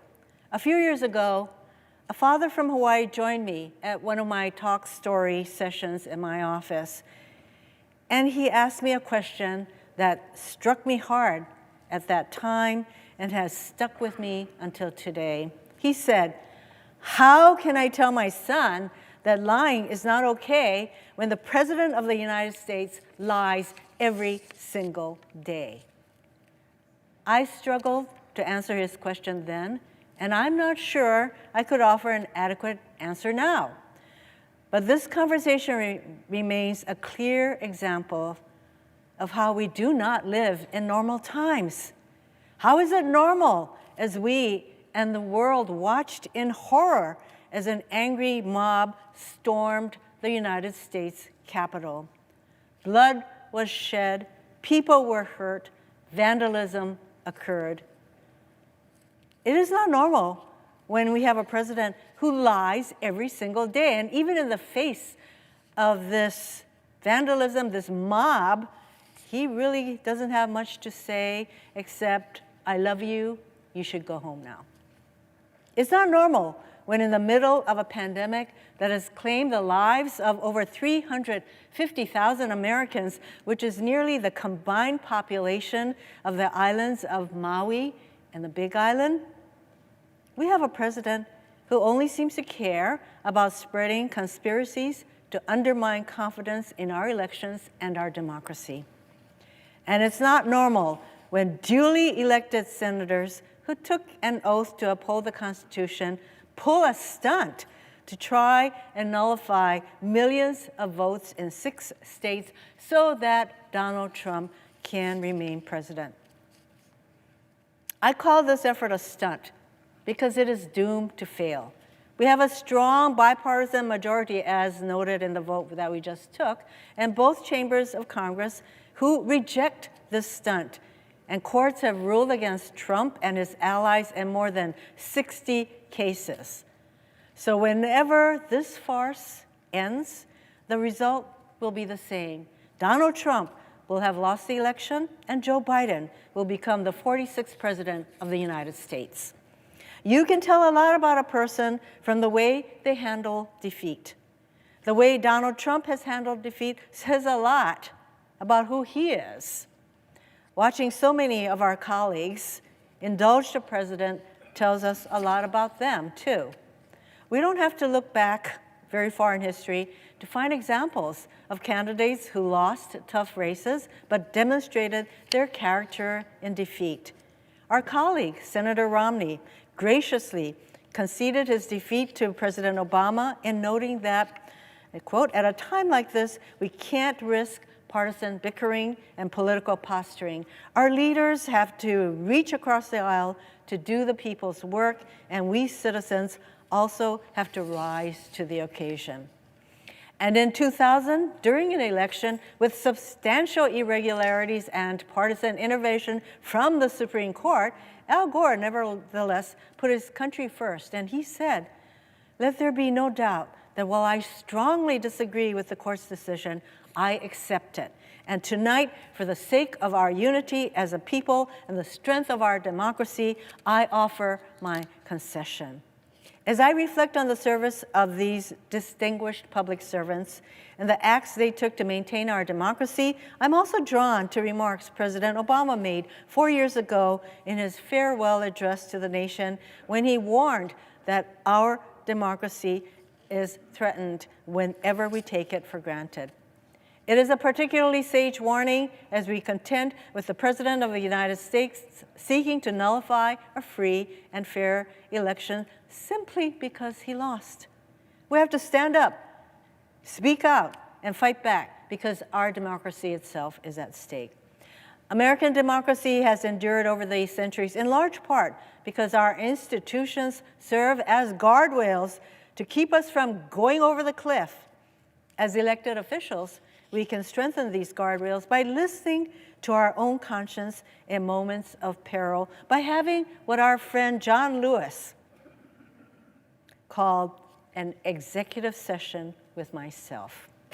Before making a big decision, John would say, "Listen, self, this is what you must do. This is where you must go." Today, we can follow John's example. Listen to our conscience. Stand up for our Constitution and do what's right. I yield the floor.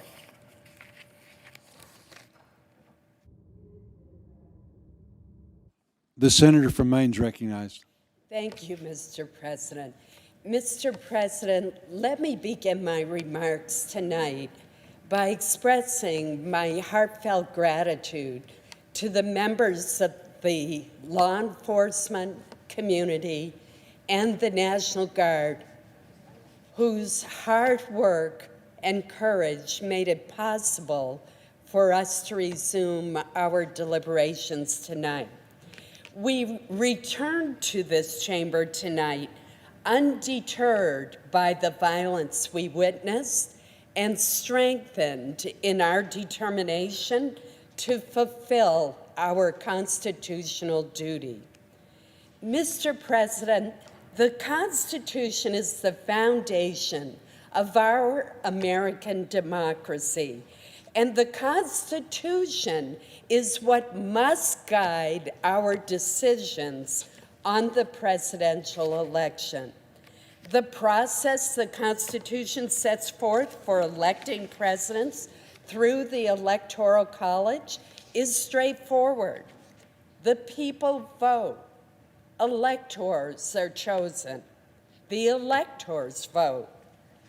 Then Congress counts the electors' votes.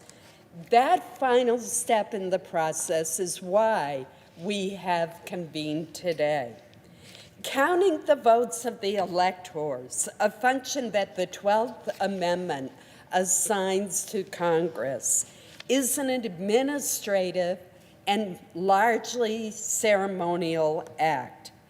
Our job is simply to count the votes certified by each state, nothing more. We should not attempt to usurp the roles of the voters, the states, or the Electoral College. Mr. President, the American people have done their job, turning out in record numbers to vote in the midst of a frightening pandemic. Indeed, as a percentage of the voting eligible population, the turnout was the highest in 120 years. Similarly, in the midst of this pandemic, hundreds of election officials and volunteers have done their job, staffing polling places and faithfully counting and often recounting votes. The states have done their job by certifying the election results. Now, Mr. President, I've heard the proponents of these objections raise questions about whether the various states conducted their elections properly. When disputes over elections arise, candidates are able to appeal to our legal system, not Congress, for recourse. In the 2 months since the 2020 election, the president's lawyers and allies have had the opportunity to make their arguments and challenge election results before the courts. Notably, every one of nearly 60 lawsuits that they brought forward have been rejected. In fact, the Supreme Court has twice refused to hear their election challenges. Mr. President, we must abide by these rulings. The time has now come for Congress to do its job. We should affirm the certified results of each state by counting the votes of their electors. Mr. President, altering the results of the Electoral College would set a terrible precedent in which the party in control of Congress could override the will of the voters and overrule our courts to unilaterally choose the next president. One senator attempted such a maneuver after the election in 2004, and the Senate overwhelmingly rejected that effort. The Senate has demonstrated by its vote tonight that it will follow that precedent and do so again. Tonight, Mr. President, I will continue to vote to reaffirm the foundation of our democracy, the Constitution of the United States, and I will reject these challenges to the Electoral College. Thank you, Mr. President. Mr. President, The senator from Oregon is recognized. Mr. President, I invite all of my colleagues to cast your eyes upon these three boxes sitting on the table in front of the dais. These three boxes contain the certified results from every state in our union regarding how that state voted, how their electors have voted for the President of the United States of America. You know, you cast your eyes on these three boxes, and you know that there's something special. You see that there are straps on them holding the top on and straps around the side, and they're engraved, beautiful handle, beautiful leather work, crafted in the cabinet shop of our very Senate to say to the world that their cargo is precious. Now, there's three of these boxes. The third box is brand new. It was crafted because so many states were celebrating this process that they started to use very large forms, very large envelopes, very large seals to put those ballots into, and thus a third box was needed. These boxes contain the voice of the American people weighing in as they have election after election after election. They've been used, these two smaller boxes, in the last 14 elections. They carry a voice. They are transported through those doors to the House of Representatives, where the Senate and House gather to witness the opening of the envelopes to determine who will be the President of the United States. It is our constitutional responsibility to witness the counting. That is what the Constitution calls for. Tonight, when this Senate chamber was under attack by domestic terrorists, we were held here in this room, doors locked, to protect us with the help of the Capitol Police. They did an excellent job, and then they escorted us to a safe room. And that announcement came quickly. And when that announcement came, our senior assistant parliamentarian, Lee Hildebrand, organized the team to rescue these boxes and keep them safe. Now, thank you to her and the entire team that rescued the voice of the American people. Had they not done so, then the hooligans outside, disrespecting the Constitution, would have come in here and opened these boxes and burned the ballots, destroying the voice of the people symbolically. And I know no one in this chamber wanted something like that to happen, because we're here to defend the Constitution, to defend the integrity of the election process, not to allow it to be destroyed. But colleagues, although we are 100 senators, or 99 actually now, because there's only 99 of us who are duly elected at the moment, 99 senators united across party defending these ballots from the hooligans outside, there's more than one way these ballots can be destroyed. And that is for this chamber and the House chamber to vote that one of those envelopes representing a state will be shredded, will be burned, that those votes will be discounted. We just held a vote on whether or not the envelope containing the electoral votes from Arizona should be burned. We defended these ballots against the hooligans outside. But there are those in this chamber supporting the destruction of the voice of the citizens of Arizona. 6 voted. And we are coming back later tonight to vote on whether to shred or burn the ballots for the people of Pennsylvania. So we have to stand together to say absolutely not. The constitutional responsibility is for us to defend the process, not to proceed to destroy these ballots. Now, in spite of all the troubling things that have happened in this chamber this evening, something beautiful happened. And that is, we sat here in this chamber, all of us listening to each other, 5-minute speeches, hearing each other out, diverse views wrestling with a complicated issue. It's really the first time that's happened in the 12 years I've served in the Senate. We need to restore the process of struggling with America's issues together on the floor of the Senate. That's the Senate I saw when I first came here as an intern for my home state senator in 1976. That's the Senate that I saw when I worked for Congress in the 1980s. That's the Senate that has disappeared. There is a conversation going forward between Democrats and Republicans to restore the ability to hold debate on the floor, to restore the ability to have amendments on the floor, so that we deliberate and wrestle with, in a very public and transparent fashion, the big issues.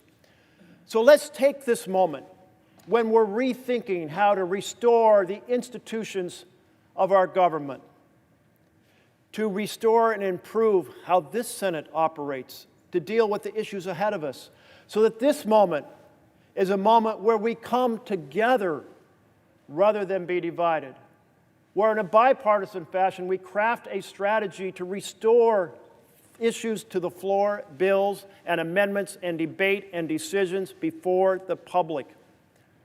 So, out of a dark moment can shine a bright light, a renewal, and it is a moment much needed now, a moment much needed in the executive branch as we, on the 20th of January, welcome new leadership. And it's a moment much needed for us to restore the Senate to being the deliberative body once renowned and respected around the world. Let's defend these ballot boxes, both from the hooligans outside and those who would vote to destroy the ballots from any given state, and let us come together and restore the Senate and fight for the vision of our We the People republic. I yield the floor. Mr. President. The senator from Delaware is recognized. Thank you, Mr. President. Mr. President, free, fair elections are the lifeblood of our democracy. Charges of unfairness are serious. I think we'll all agree. But calling an election unfair does not make it so. Charges require specific allegations, and then they require proof. We have neither here. Those are not my words. Those are the words of a judge on the U.S. Circuit Court of Appeals for the Third Circuit, rejecting President Trump's legal challenges to the Pennsylvania election. I might add, a judge who was a longtime member of the Conservative Federalist Society and was nominated to the bench by none other than Donald Trump. Mr. President, the 2020 presidential election was hard fought, we'll all agree. But the American people spoke clearly and they spoke decisively. 81.2 million voters voted for Joe Biden, 81.2. 74.2 million voted for Donald Trump. 51.3% of the vote went for Joe Biden. 46.8% of the vote was for Donald Trump. 306 Electoral College votes for Joe Biden, 232 Electoral College votes for Donald Trump. Just 4 years earlier, Donald Trump referred to that kind of outcome as a landslide for him, and he lost a popular vote by 3 million votes. But accepting the outcome of an election can be difficult when our political party doesn't win. We've all felt that before. But calling an election unfair does not make it so. More than 60 federal and state courts involving more than 90 judges, many of whom were nominated by Republican presidents, including Donald Trump, are all in agreement. That's pretty amazing, isn't it? All in agreement. No evidence of widespread fraud, wrongdoing, or other irregularities have been uncovered during the 2020 election. That is a victory for democracy, for our democracy. Unfortunately, some of our colleagues today ask us to do the same thing that Donald Trump asked of the Secretary of State for the state of Georgia, to overturn the results of the 2020 election without specific allegations and, more importantly, without any proof. Our colleagues are asking us not to abide by the will of the people, but to bend to the will of one man, Donald Trump. In 1787, delegates from the 13 colonies convened in Philadelphia to debate the future of what would become the United States of America. Our founders disagreed on a lot of things. But you know, they all agreed on one thing for sure. They did not want a king. They did not want a monarch. Many of them had been there, done that. They didn't want to see it and feel it again. And they set up this intricate system of checks and balances to ensure that we would never have that all-powerful king in this country. That system of checks and balances is being pushed to a dangerous limit here today. But that system will prevail. Along with it, our democracy.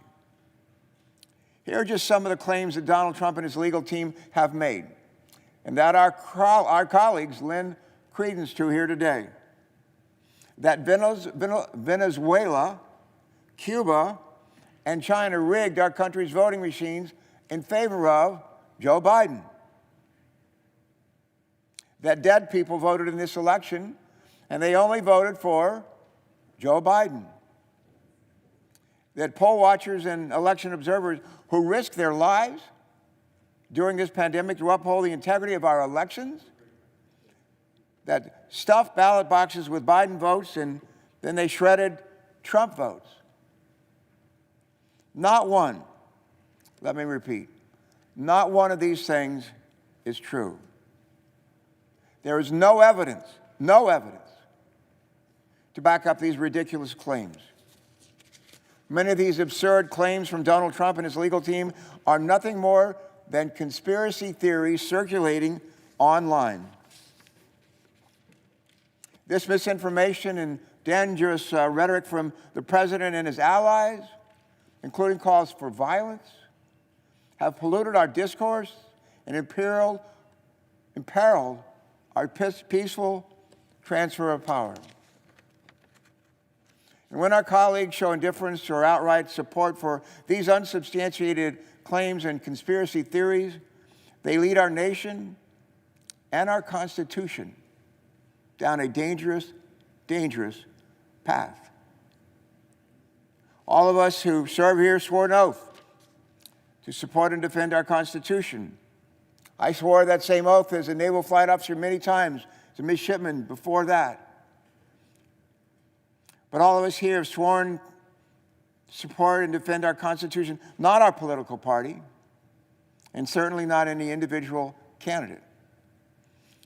Colleagues, for the safety of our citizens and our republic, we must lead by example. We must turn the temperature down.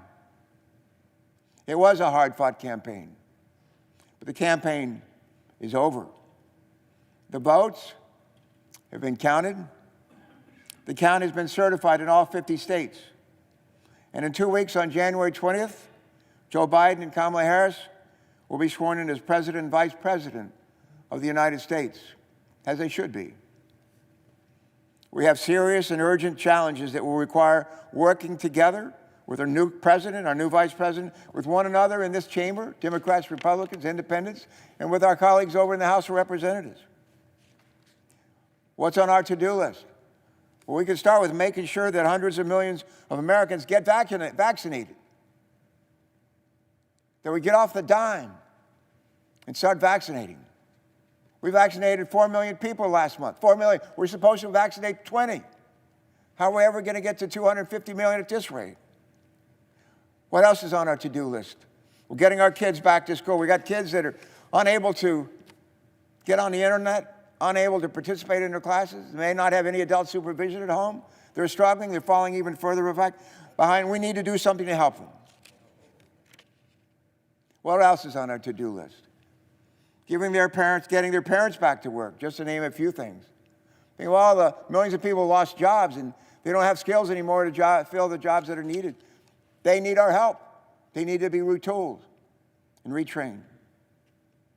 It's time to stop trying to overturn the will of the people and get back to working on their behalf. Mr. President, Abraham Lincoln has been quoted a couple of times here tonight, but he observed at the end of the Gettysburg Address that ours is, quote, a government of the people, by the people, and for the people. Even in the midst of his Civil War, President Lincoln put his unwavering faith in the people to chart our nation's course. We would be wise to remember Lincoln's words at this moment, at this special moment in our nation's history. We're not a government of Trump, by Trump, and for Trump. We're a government of the people, by the people, and for the people. And the people have spoken.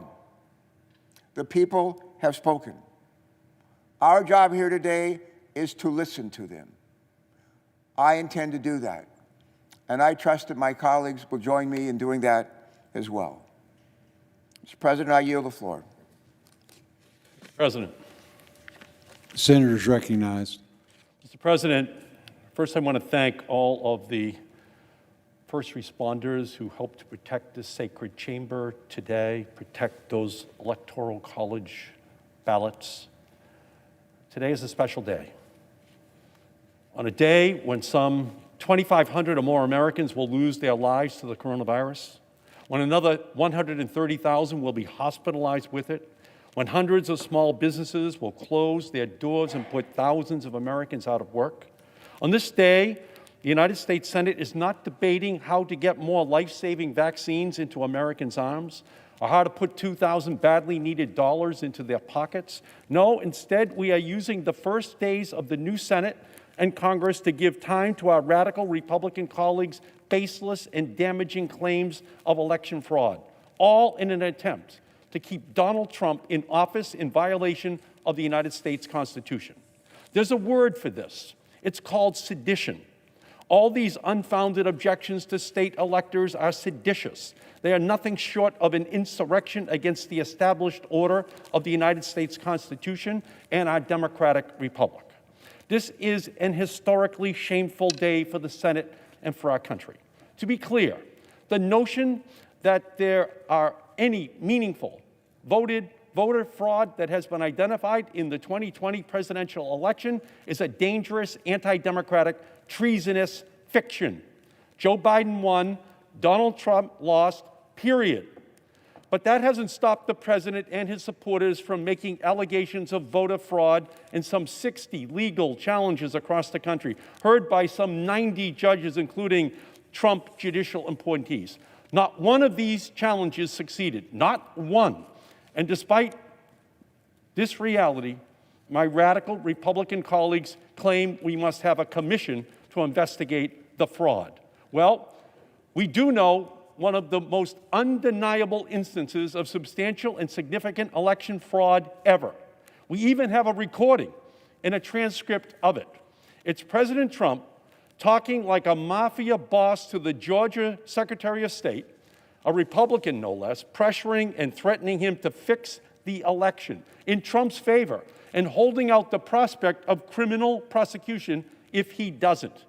Find me 11,780 votes, Trump said. Well, someone should find Donald Trump a real lawyer and measure him for an orange jumpsuit, because the list of statutes that this latest shocking presidential phone call may violate is too long to recite.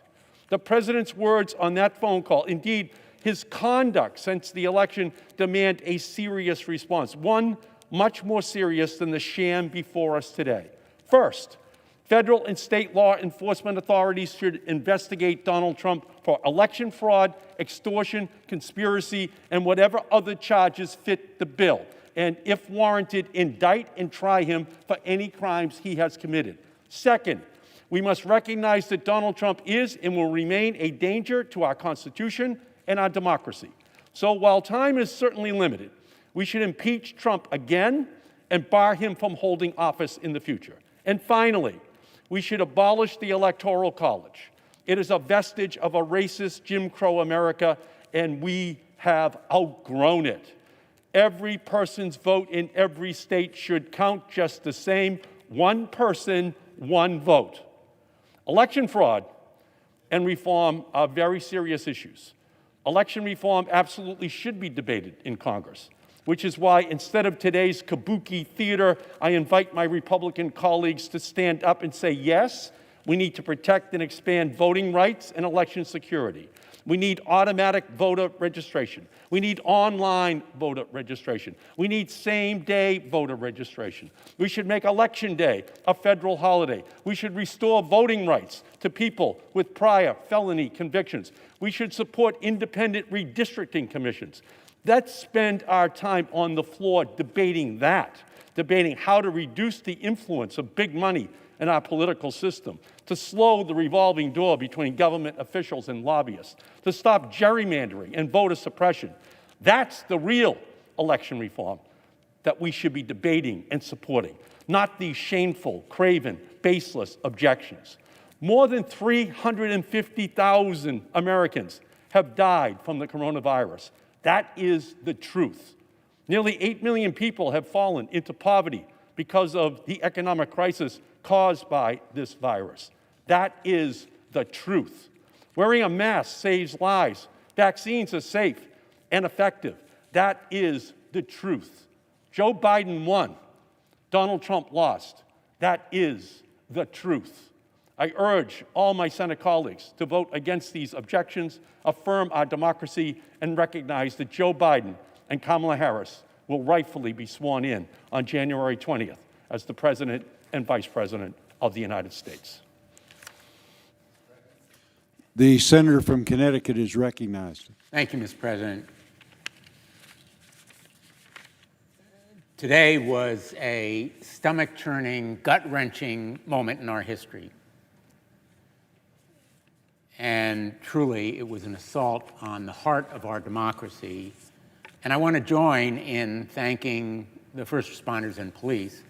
But I also want to thank others who have been heroes of our democracy, unsung in many instances. First, all of the election officials, all of the poll workers, all of the members of boards of election who actually counted the votes, who went to the polls and make sure that votes could be cast, and who ultimately stood firm for the integrity of that voting system. I want to thank the judges.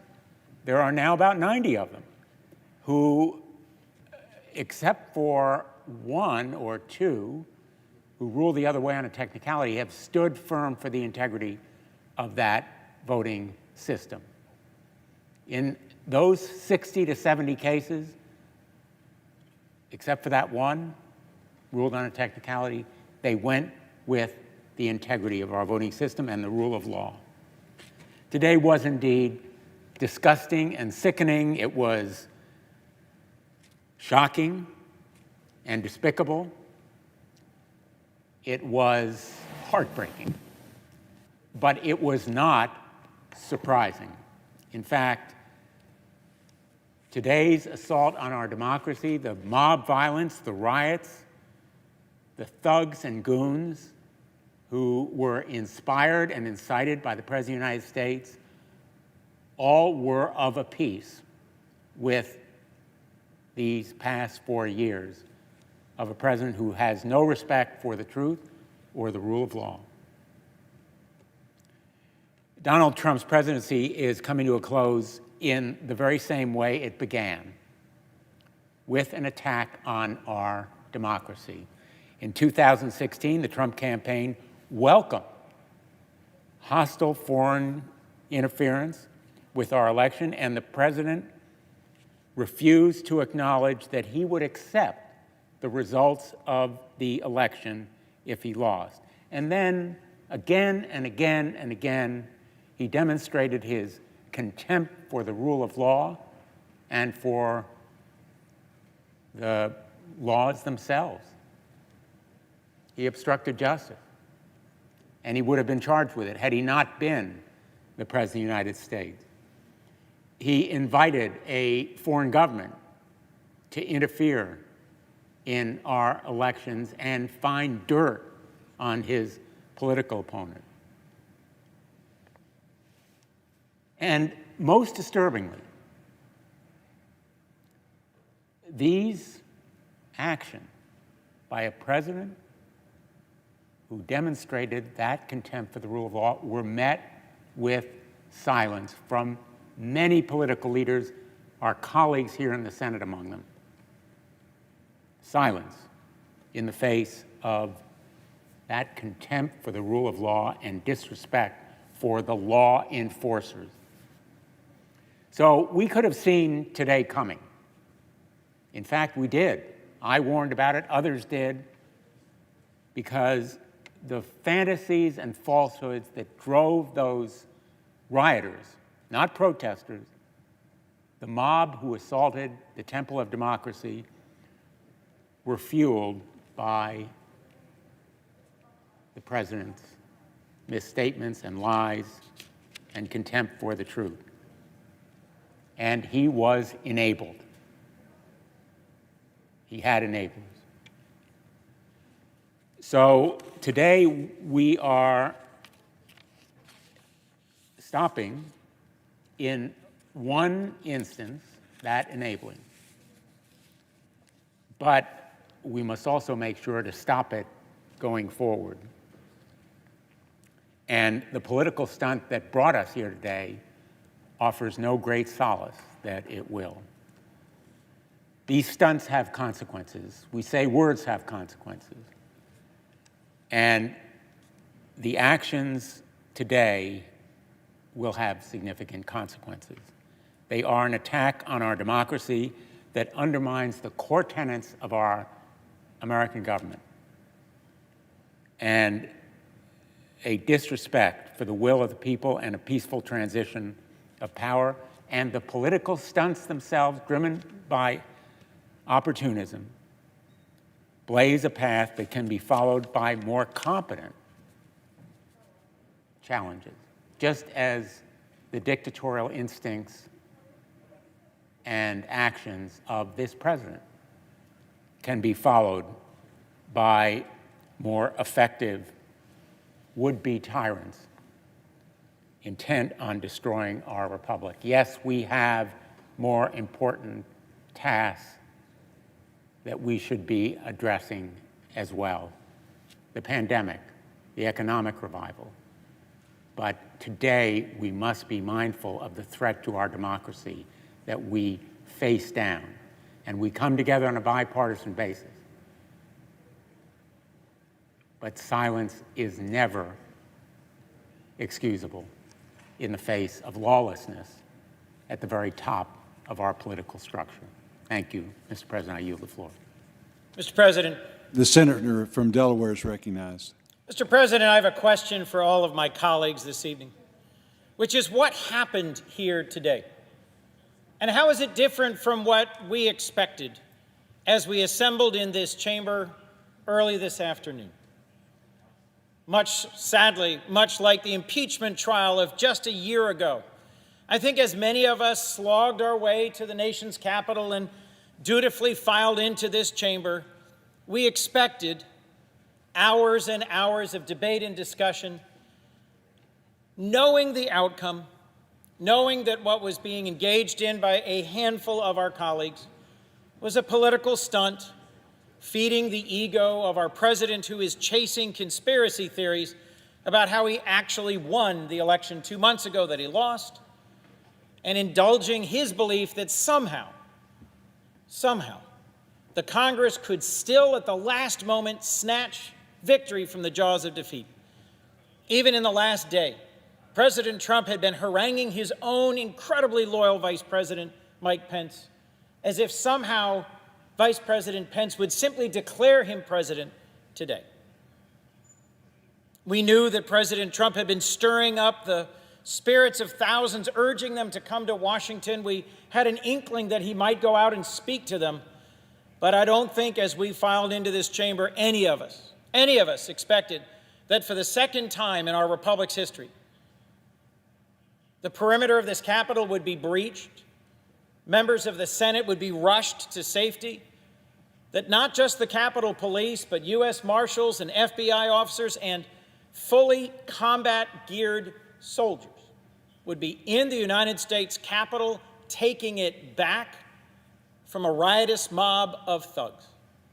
Just a few moments ago, I went to the rotunda to see the litter and the trash, the residue and the remnants of those who took over this building today, and to say thank you to the men and women of law enforcement who helped secure it after it fell to an angry mob. But folks, we have to think about the consequences of what happened here today, why this happened and what it means and what it teaches. Because frankly, tonight, now, the whole world is watching.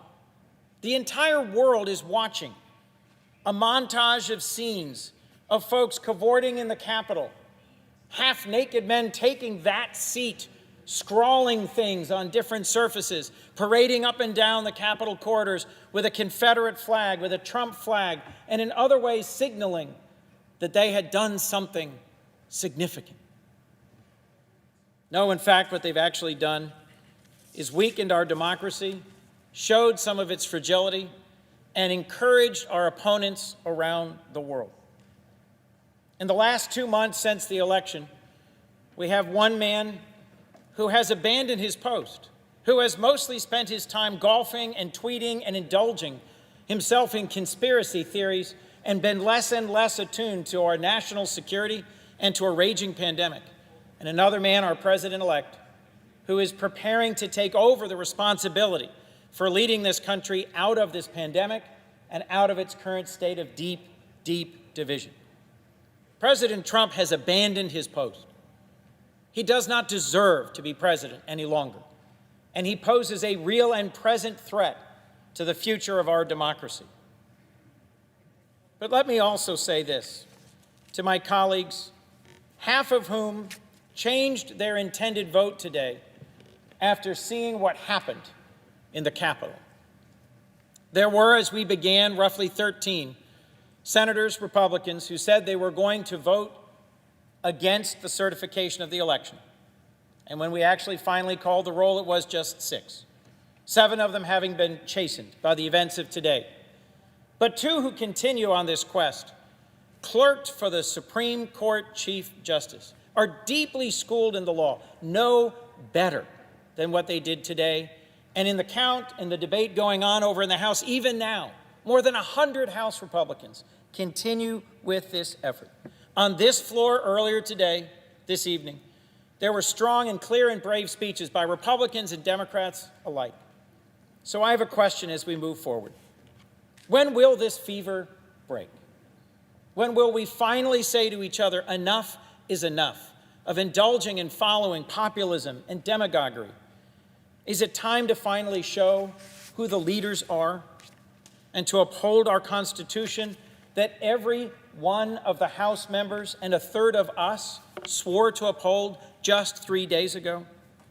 I will tell you as I look ahead that I am confident that 2 weeks from now, Joseph Biden will be sworn in as the next president, Kamala Harris sworn in as the next vice president, and we have a unique moment in my lifetime.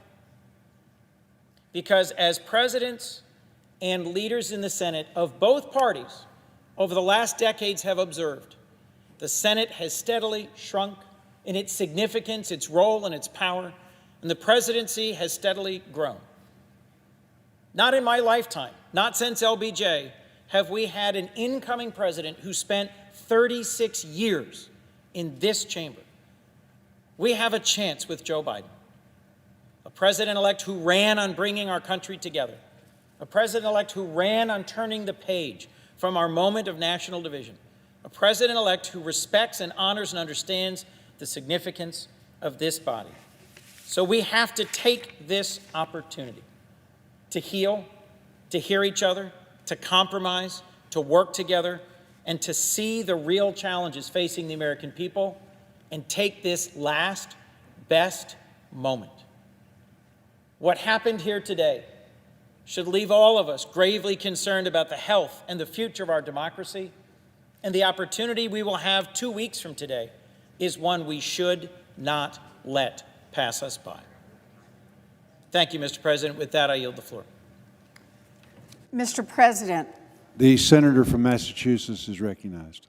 Mr. President, more than 350,000 of our loved ones have died from a terrible disease. Small businesses have gone under, never to reopen. Millions have lost their jobs, and too many families don't know how they're going to pay the rent or put groceries on the table. It is tough out there, but Americans are fighters.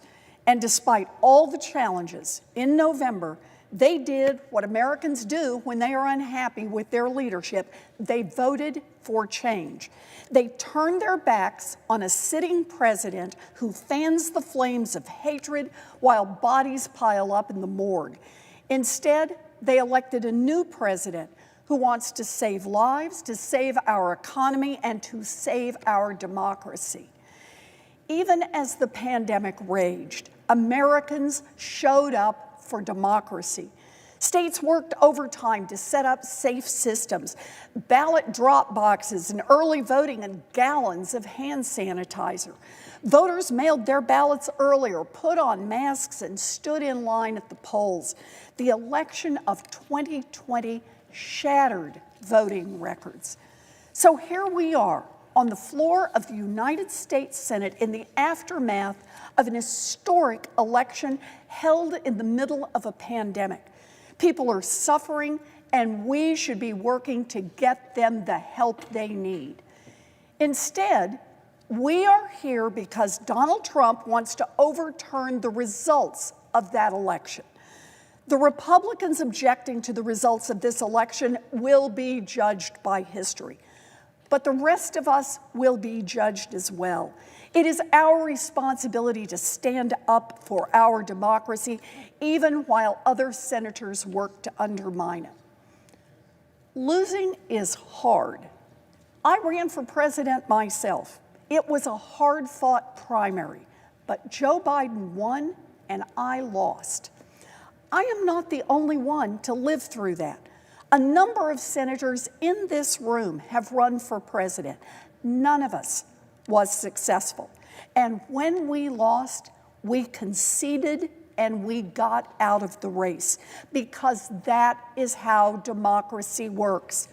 None of us lied about the results. We didn't throw temper tantrums. We didn't tell our allies in Congress or the states to overturn the results. We didn't feed poisonous propaganda to our supporters. We didn't urge people to march on state capitals or to descend on Washington. We accepted the will of the voters. And it's not just us. It's everyone who has run for president since the beginning of America. Only once in America's history have the people who lost tried to burn down our democracy on the way out. They caused a civil war that nearly destroyed our nation. Make no mistake, the violence we witnessed in this chamber today was the direct result of the poisonous lies that Donald Trump repeated again and again for more than 2 months. His words have consequences. Our democracy has been grievously injured by this lying coward. This effort to subvert our democracy is not merely one last presidential tantrum. This effort is designed to knock out the basic pillar on which democracy is founded, the idea that the voters, not the sitting president and not the members of Congress, but the voters decide who will lead this nation. A democracy in which the elected leaders do not bend to the will of the voters is no democracy. It is a totalitarian state. And those who pursue this effort are supporting a coup. I urge my colleagues to vote no on this effort to overthrow our democracy. I yield, Mr. President. The senator from Alaska is recognized. ask that the Senate stand in recess